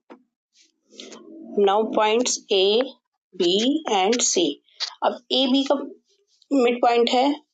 देखो पॉइंट ए रेस्पेक्टिवली वर्ड का मतलब होता है कि अगर AB का mid point D, then BC का mid point E and AC का मिड पॉइंट F. तो mark the points D, E and F. D, E and F. Point D के कोऑर्डिनेट्स हैं. नाउ पॉइंट D के coordinates हैं 5 and 1. Point E के coordinates 6 and 5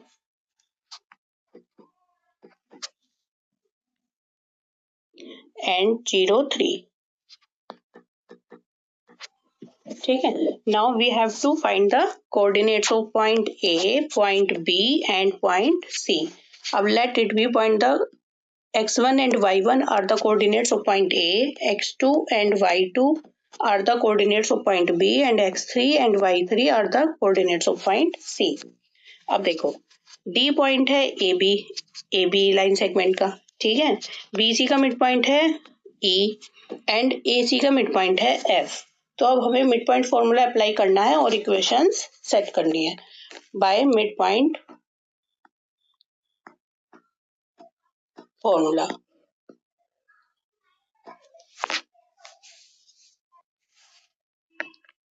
क्या होता है mid point formula? x1 plus x2 upon 2, y1 plus y2 upon 2. Then for the line segment AB, D point के coordinates हैं हमारे 5, 1. 5, 1 is equal to x1 plus x2 upon 2 and y1 plus y2 upon 2. अब देखो दोनों का x coordinate आप compare करोगे तो 5 is equal to x1 plus x2 upon 2 and 1 is equal to y1 plus y2 upon 2. इधर से अगर मैं एक इक्वेशन बनाऊं तो 5 2 जा 10, then x1 plus x2 is equal to 10. इसको इक्वेशन नंबर 1 ले लेते हैं. देन ऐसे 2 1 जा 2, तो y1 plus y2 is equal to 2। ये हो गई हमारी equation number 2। Similarly point E के लिए, अब पॉइंट ई किसका मिड पॉइंट है? बी सी का। तो 4 point B, 4 line segment B C, the coordinates of point E 6 and 5। अब ये x2 और x3 है, तो x2 plus x3 upon 2 and y2 and y3, तो y2 plus y3 upon 2। Comparing the coordinates, 6 is equal to x2 plus x3 upon 2 and 5 is equal to y2 plus y3 upon 2. 6 2 जा 12, तो x2 plus x3 is equal to 12। ये हो गई equation number 3 and 5 2 जा 10, then y2 plus y3 is equal to 10। Equation number 4। अब इनको थोड़ा सा हाईलाइट कर लेते हैं। Equation 1, equation 2, equation 3, equation 4। Similarly 4 point F, ये है ए सी का मिड पॉइंट। देन 4 सी, 4 पॉइंट F, सॉरी बच्चों,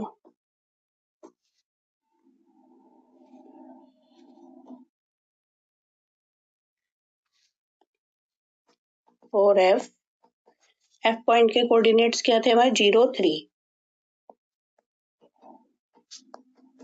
अब देखो इसमें हमारा x1 y1 और x3 y3, then x1 plus x3 upon 2, y1 plus y3 upon 2। Now comparing the coordinates, 3 को करेंगे y वाले से और 0 को करेंगे x कोऑर्डिनेट से। Then 0 is equal to x1 plus x3 upon 2 and 3 is equal to y1 plus y3 upon 2।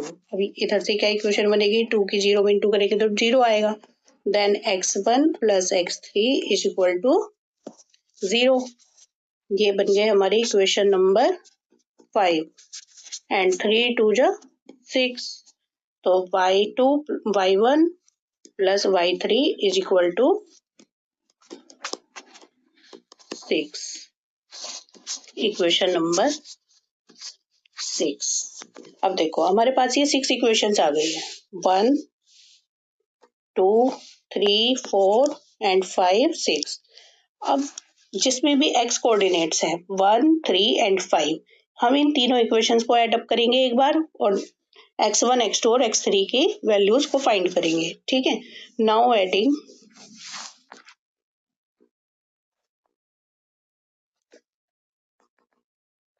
Equations 1 3 and 5। अब देखो इक्वेशन 1 में क्या थे? x1 x2 x2 x3 and x1 x3। तो x1 plus x2 plus x2 plus x3 and plus x1 plus x3। Left hand side का part left hand side में plus होगा और राइट हैंड साइड का part right hand side में plus होगा। तो 10 plus 12 plus 0, 10 plus 12 plus 0। तो अब देखो हमारे पास x1 कितने हैं? 2, तो 2x1, similarly 2x2 and x3 भी 2 बार है, तो 2x3 इज इक्वल टू, इनको ऐड कर लेते हैं तो 22। अब 2 कॉमन ले लेते हैं हम इधर से, तो x1 plus x2 plus x3 is equal to 22। Then x1 plus x2 plus x3 is equal to 22 divide by 2, 11। तो हमारे पास अब एक इक्वेशन आ गई है, equation number 7, this x1 plus x2 plus x3 is equal to 11। अब देखो अब हम इसमें से क्या करेंगे? इक्वेशन नंबर 7 में हमारे पास तीनों x कोऑर्डिनेट हैं, x1 plus x2 plus x3। अब हम इक्वेशन नंबर 1 को इस इक्वेशन 7 में से सब्ट्रैक्ट कर देंगे तो हमारे पास x3 की वैल्यू आ जाएगी। Now subtracting equation 1 from equation 7, तो x1 plus x2 plus x3 minus x1 plus x2 is equal to 11 minus 10। ठीक है, तो ब्रैकेट को खोल लेते हैं, x1 plus x2 plus x3 minus x1 minus x2 is equal to 1। तो अब देखो x1 से x1 कट गया है, x2 से x2 कट गया है, then x3 is equal to 1। x3 की वैल्यू आ गई। Now putting the value of x3 in equation 2। अब हम वन बाय वन, अब देखो x3 की वैल्यू आप इक्वेशन नंबर 3 में डालोगे, ठीक है, तो x2 निकल कर आएगा। और जब आप x3 की वैल्यू इक्वेशन नंबर 5 में डालोगे तो x1 आ जाएगा। Now from equation 3, equation number 3 हमारी क्या थी, x2 plus x3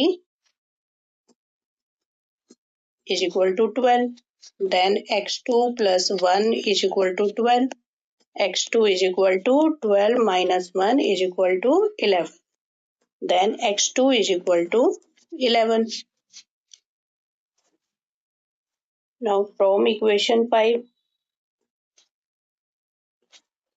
x1 plus x3 is equal to 0. Then x1 plus 1 is equal to 0 and x1 is equal to minus 1. तो अब हमारे पास पॉइंट ए बी एंड सी के x coordinates हमने solve करके निकाल लिए हैं, x1 minus 1, x2 11, date x3 1। Similar process करेंगे हम y कोऑर्डिनेट्स के लिए, ठीक है।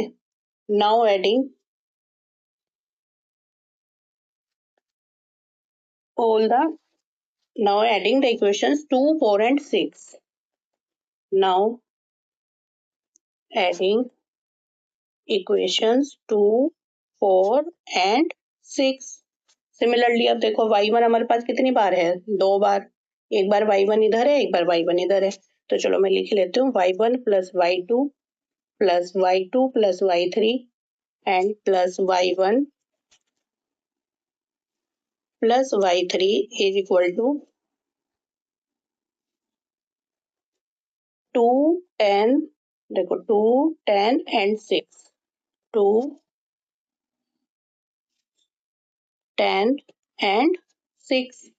तो अब y1 हमारे पास 2 बार आ गया, y2 2 टाइम्स है और y3 भी 2 टाइम्स है, then 2y1 plus 2y2 plus 2y3 is equal to 10 plus 6 16 plus 2 18।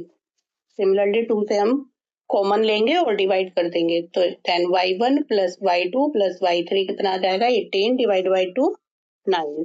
ये इक्वेशन नंबर हो गई हमारी 8। Now subtracting equation 8, equation 2 from equation 8.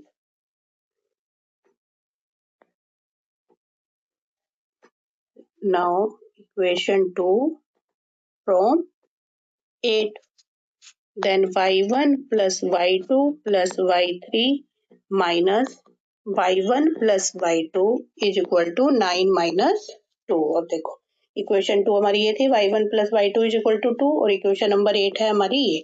हमने इसको सब्ट्रैक्ट किया तो हम ब्रैकेट जरूर लगाएंगे, जिससे कि हमारा साइन जब चेंज होगा तो हम गलती ना करें। Minus y1 minus y2, minus plus minus, अगर हम ब्रैकेट नहीं लगाएंगे तो हमारे यहाँ पर मिस्टेक होने के चांसेस हैं। 9 माइनस 2 7, देन y1 से y1 कैंसिल, y2 से y2 cancel and minus y3, sorry, then y3 is equal to 7। y3 की वैल्यू आ गई है 7। अब नाउ पुटिंग द वैल्यू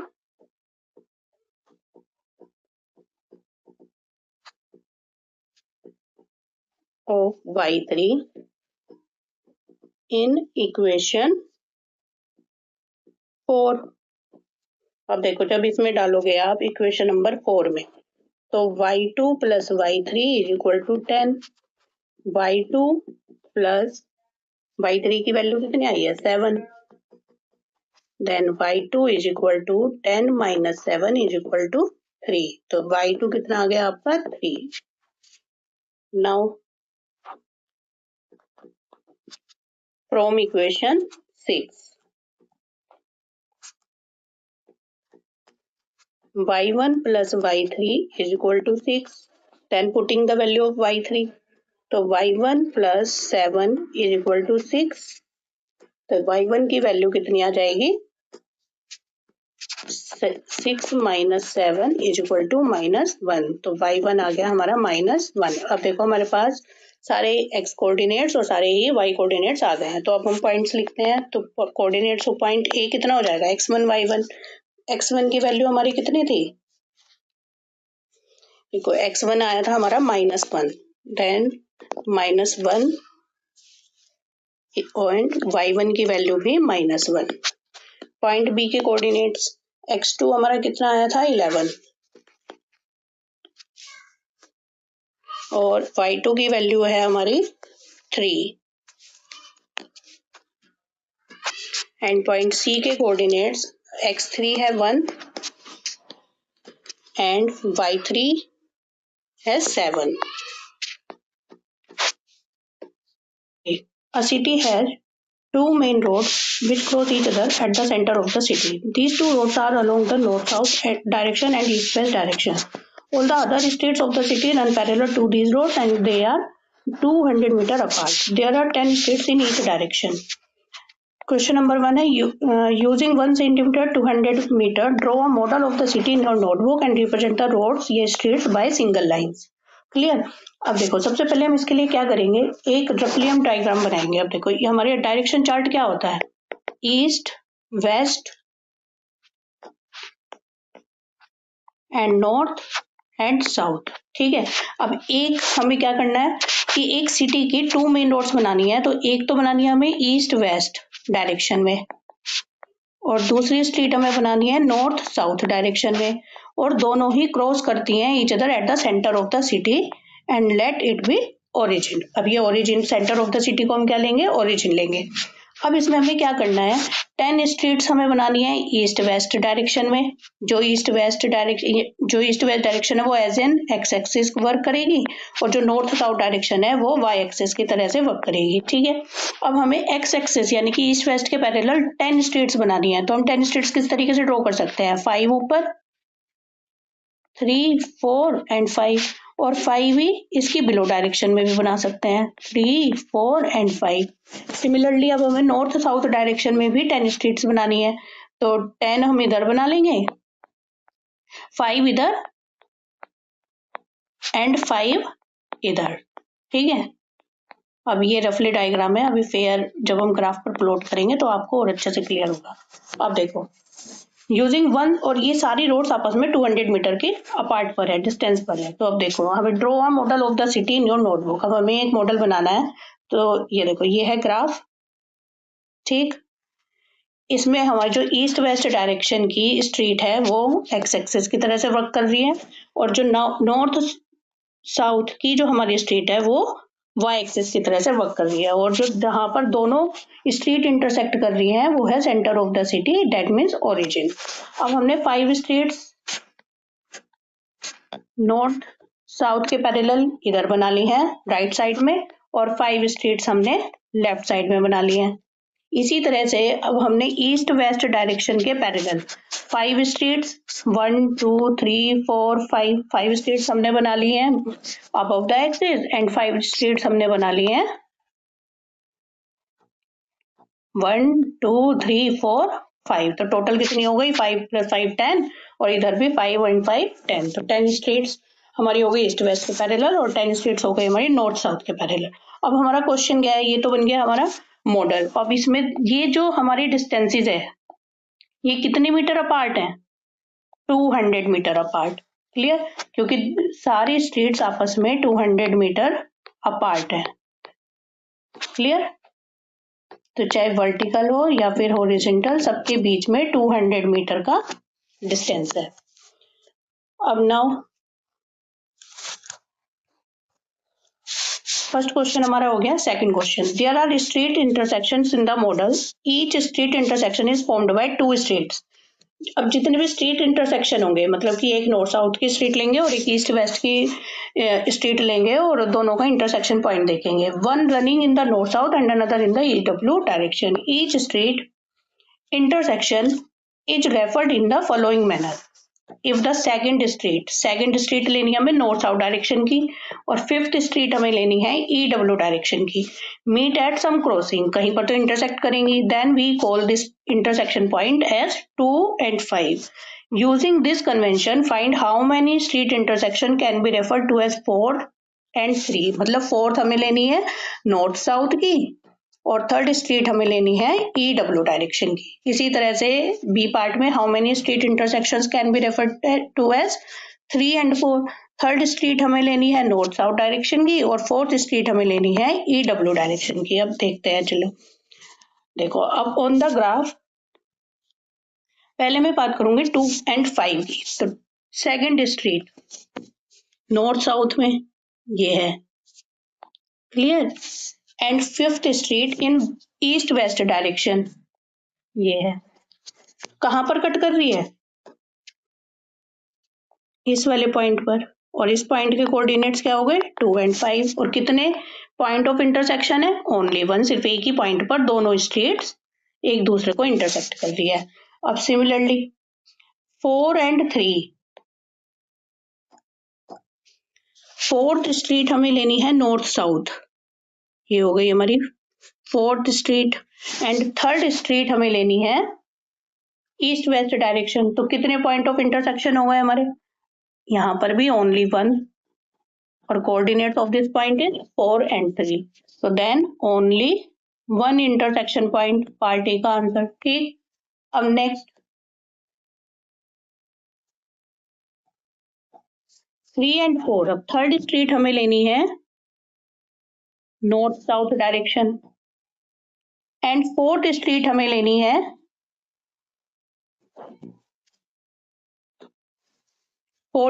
लेनी है ईस्ट वेस्ट डायरेक्शन. अब दोनों ही कहां पर इंटरसेक्ट कर रही है? At the point 3 and 4. Then this point of intersection is only one. ठीक है, या ये दोनों स्ट्रीट भी सिर्फ एक ही पॉइंट पर इंटरसेक्ट कर रही है. तो बी का आंसर भी क्या हो गया? Only one. Clear? Now question number 15. A computer graphics program displays images on a rectangular screen whose coordinate system has the origin at the bottom left corner. The screen is 800 pixel wide and 600 pixel high. A circular icon of radius 80 pixel is drawn with its center at the point A. And another circular icon of radius 100 pixel is drawn with its center at the point B. Determine whether any part of the either circle lies outside the circle and whether the two circles intersect each other. अब देखो हमने एक rectangular screen draw करेंगे जिसकी width लेनी है हमें 800 और जिसकी हाइट हमें लेनी है 600 तक. ठीक है, और हमने स्केल क्या यूज किया है? 1 centimetre is equal to 100 pixel. तो अब देखो सबसे पहले हमें इसको एक रेक्टेंगल बना लेते हैं. यहाँ से हमने एक एक्स एक्सिस के पैरेलल लाइन ड्रॉ की, कहाँ तक? 800 पिक्सल तक. ठीक, और 800 से हमने एक वाई एक्सिस के पैरेलल लाइन ड्रॉ की जो हमारी हो गई है 600 तक. ठीक है, तो अब हमारे पास ये एक रेक्टेंगुलर स्क्रीन बनकर तैयार है. अब हमें क्या करना है? इसके अंदर एक पॉइंट ए 100 150 पर मार्क करना है जो हमारे एक सर्कल का सेंटर होगा. ठीक है, और सर्कल की रेडियस हमारी कितनी? 80 पिक्सल. ठीक है, तो अब पॉइंट ए मार्क करते हैं. पहले 100 है एक्स कोऑर्डिनेट, और 150 कहाँ पर आएगा? 100 और 200 के बीच में, यानी कि इसके 100 के ऊपर की 100 और 200 के बिल्कुल सेंटर में. तो डेट मीन्स हमारा पॉइंट हो गया ये 100 and 150. ठीक है, अब हमें यहाँ से 80 पिक्सल रेडियस का एक सर्कल ड्रॉ करना है. तो अब देखो यहाँ से 80 pixel, one small line represent 10 pixel. ठीक है, तो अब हम यहाँ से 8 लाइंस पीछे जाएंगे. ठीक है, तो ये हमारा हो गया 80 पिक्सल. अब पूरा हमारा 0 to 100 कितना था? 100. ठीक है, तो अब ये हमारी रेडियस कितनी आ गई? 80 पिक्सल. अब हमें यहाँ से इतनी रेडियस लेकर एक सर्कल ड्रॉ करना है.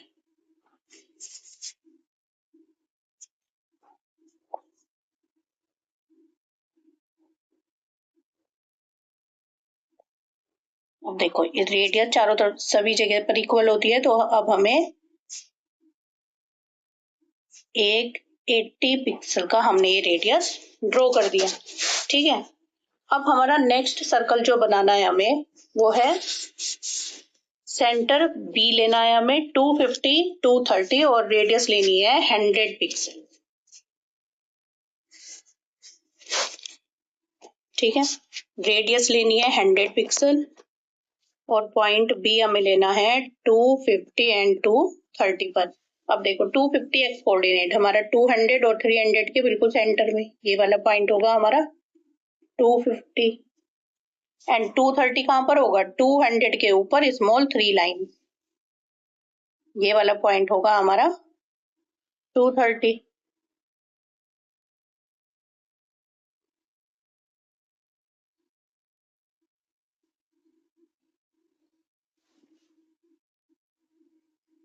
ये पॉइंट हमें मिल गया है बी पॉइंट 250 एंड 230। अब हमें पॉइंट बी से एक 100 पिक्सल रेडियस का सर्कल ड्रॉ करना है। अब देखो 100, ये 250 है, 250 से पीछे अगर मैं 100 जाऊं तो मेरा 150 होगा, है ना, और 150 अगर मैं ऊपर मिलाऊं तो मेरा पॉइंट बनेगा यहाँ पर। अब मुझे 100 पिक्सल रेडियस का एक सर्कल ड्रॉ करना है, तो अब देखो क्लियर। अब ये देखो, अब क्वेश्चन है whether any part of the either circle lie outside the circle। अब देखो दोनों ही सर्कल इस रेक्टेंगुलर स्क्रीन के अंदर अंदर है, ठीक है, तो कोई भी पार्ट दोनों सर्कल का आउटसाइड द सर्कल नहीं है, तो then no. And next whether the two circles intersect each other. अब देखो दोनों सर्कल एक दूसरे को दो पॉइंट पर इंटरसेक्ट कर रहे हैं, ठीक है, मान लीजिए पॉइंट पी है और ये पॉइंट क्यू है, then yes the two circles intersect each other at point P and Q. Clear? Now question number 60. Plot the points A, B, C and D in the coordinate plane. Is ABCD a square? Can you explain why? What is the area of this square? तो देखो अब सबसे पहले हमें coordinate plane में ABCD points mark कर लेते हैं। पॉइंट ए के कोऑर्डिनेट्स कितने हैं 2 एंड 1, तो 2 है हमारा x कोऑर्डिनेट एंड 1 है y कोऑर्डिनेट, तो हमारा पॉइंट हो गया A 2 एंड 1। पॉइंट बी के कोऑर्डिनेट है -1 एंड 2, देन -1 एंड 2, तो -1 एंड 2 ये हो गया हमारा पॉइंट बी।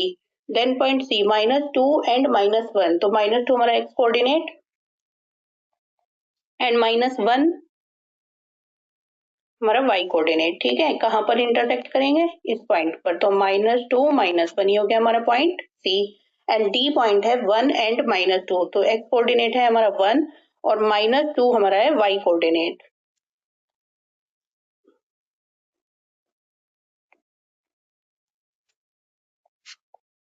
तो ये हमारा हो गया point 1 -2 point D. Now join this A B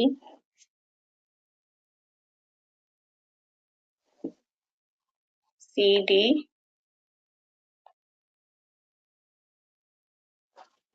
and B C. तो अब हमें चेक करना है कि जो हमने ये ए बी सी डी बनाया है ये एक स्क्वायर है या नहीं, ठीक है। Is A B C D a square, can you explain why. अब देखो स्क्वायर की क्या प्रॉपर्टीज होती हैं कि इसकी चारों साइड इक्वल होती हैं और इसके दोनों डायगोनल्स भी आपस में इक्वल होते हैं। तो अगर मैं डिस्टेंस फॉर्मूला से चारों side A B B C C D और ए डी निकालूं और दोनों डायगोनल भी निकाल दूं ए सी एंड बी डी और वो दोनों भी इक्वल आते हैं, तो ए सी और बी डी इक्वल आनी चाहिए और फोर साइड्स इक्वल आनी चाहिए। अगर ये ऐसा होता है तो फिर हम ये प्रूव कर देंगे कि ये एक स्क्वायर है। अब देखो मैंने पॉइंट ए बी सी और डी के कोऑर्डिनेट्स लेते हैं। अब मैं डिस्टेंस फॉर्मूला हम कैसे अप्लाई करेंगे, बाय डिस्टेंस फॉर्मूला। क्या होता है डिस्टेंस फॉर्मूला, कोई भी दो पॉइंट के बीच के डिस्टेंस हम फाइंड करते हैं x2 minus x1 whole square plus y2 minus y1 इस फॉर्मूले से, ठीक है। तो अब ए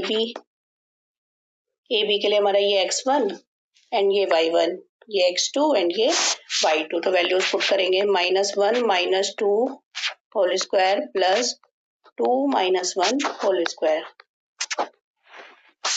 -1 -2 -3 का स्क्वायर कितना होता है 9, 2 -1 1 1 स्क्वायर 1, तो under root 10 units.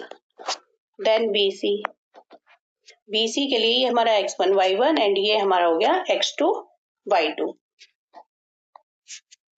2 -2 -1 square plus -1 -2 square, solve करो तो -2 माइनस प्लस -2 प्लस 1 हो गया -1 एंड -1 का स्क्वायर होता है +1, -1 -2 -3 स्क्वायर होता है 9, तो again under root 10 units. Then CD, अब CD के लिए हमारे पॉइंट C और D के कोऑर्डिनेट्स होंगे x1 y1 and x2 y2। x2 हमारा है 1 -2 स्क्वायर प्लस y2 हमारा ये -2 और y1 -1, देन -2 -1 स्क्वायर, तो 1 minus plus 1 + 2 3 square 9 -2 plus -2 plus 1 1 -1 और -1 का स्क्वायर होता है +1, then under root 10 unit. Then AD, अब AD के लिए देखो,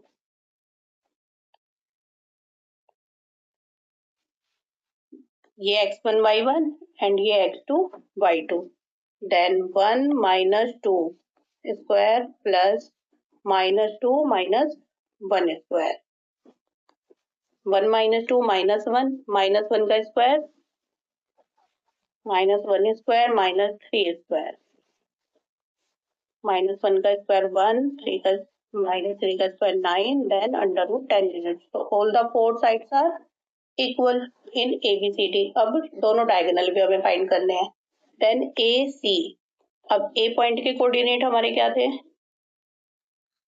2 1 और C पॉइंट के कोऑर्डिनेट है -2 -1, देन -2 स्क्वायर प्लस -1 -1 स्क्वायर, -2 कितना हो गया -4 स्क्वायर होता है 16 एंड -1 -2 का स्क्वायर हो गया 4, -1 -2 का square 4, 16 + 4 under root 20 unit.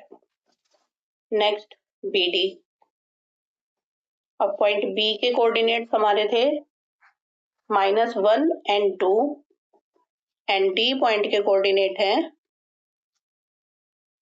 1 and -2, ठीक है। ये पॉइंट B के कोऑर्डिनेट्स हैं हमारे और ये पॉइंट D के कोऑर्डिनेट्स हैं। Then BD 1 -1 plus -2 -2 square, plus 1 + 1 2 square 4, -2 -4 square 16, then under root 20 units. तो since AB is equal to BC is equal to CD is equal to AD, all four sides are equal and AC is equal to BD, both diagonals are equal, therefore ABCD is a square। ठीक है, ये तो हमने verify कर दिया कि ये एक स्क्वायर है। Now what is the area of this square, अब स्क्वायर का एरिया क्या होता है साइड इनटू साइड, और साइड हमारी कितनी आई है अंडर रूट 10, तो area of square ABCD is equal to side square, side है रूट 10 और रूट 10 स्क्वायर हमारा कितना हो गया 10 square unit. Clear? Now the chapter 1 is completed.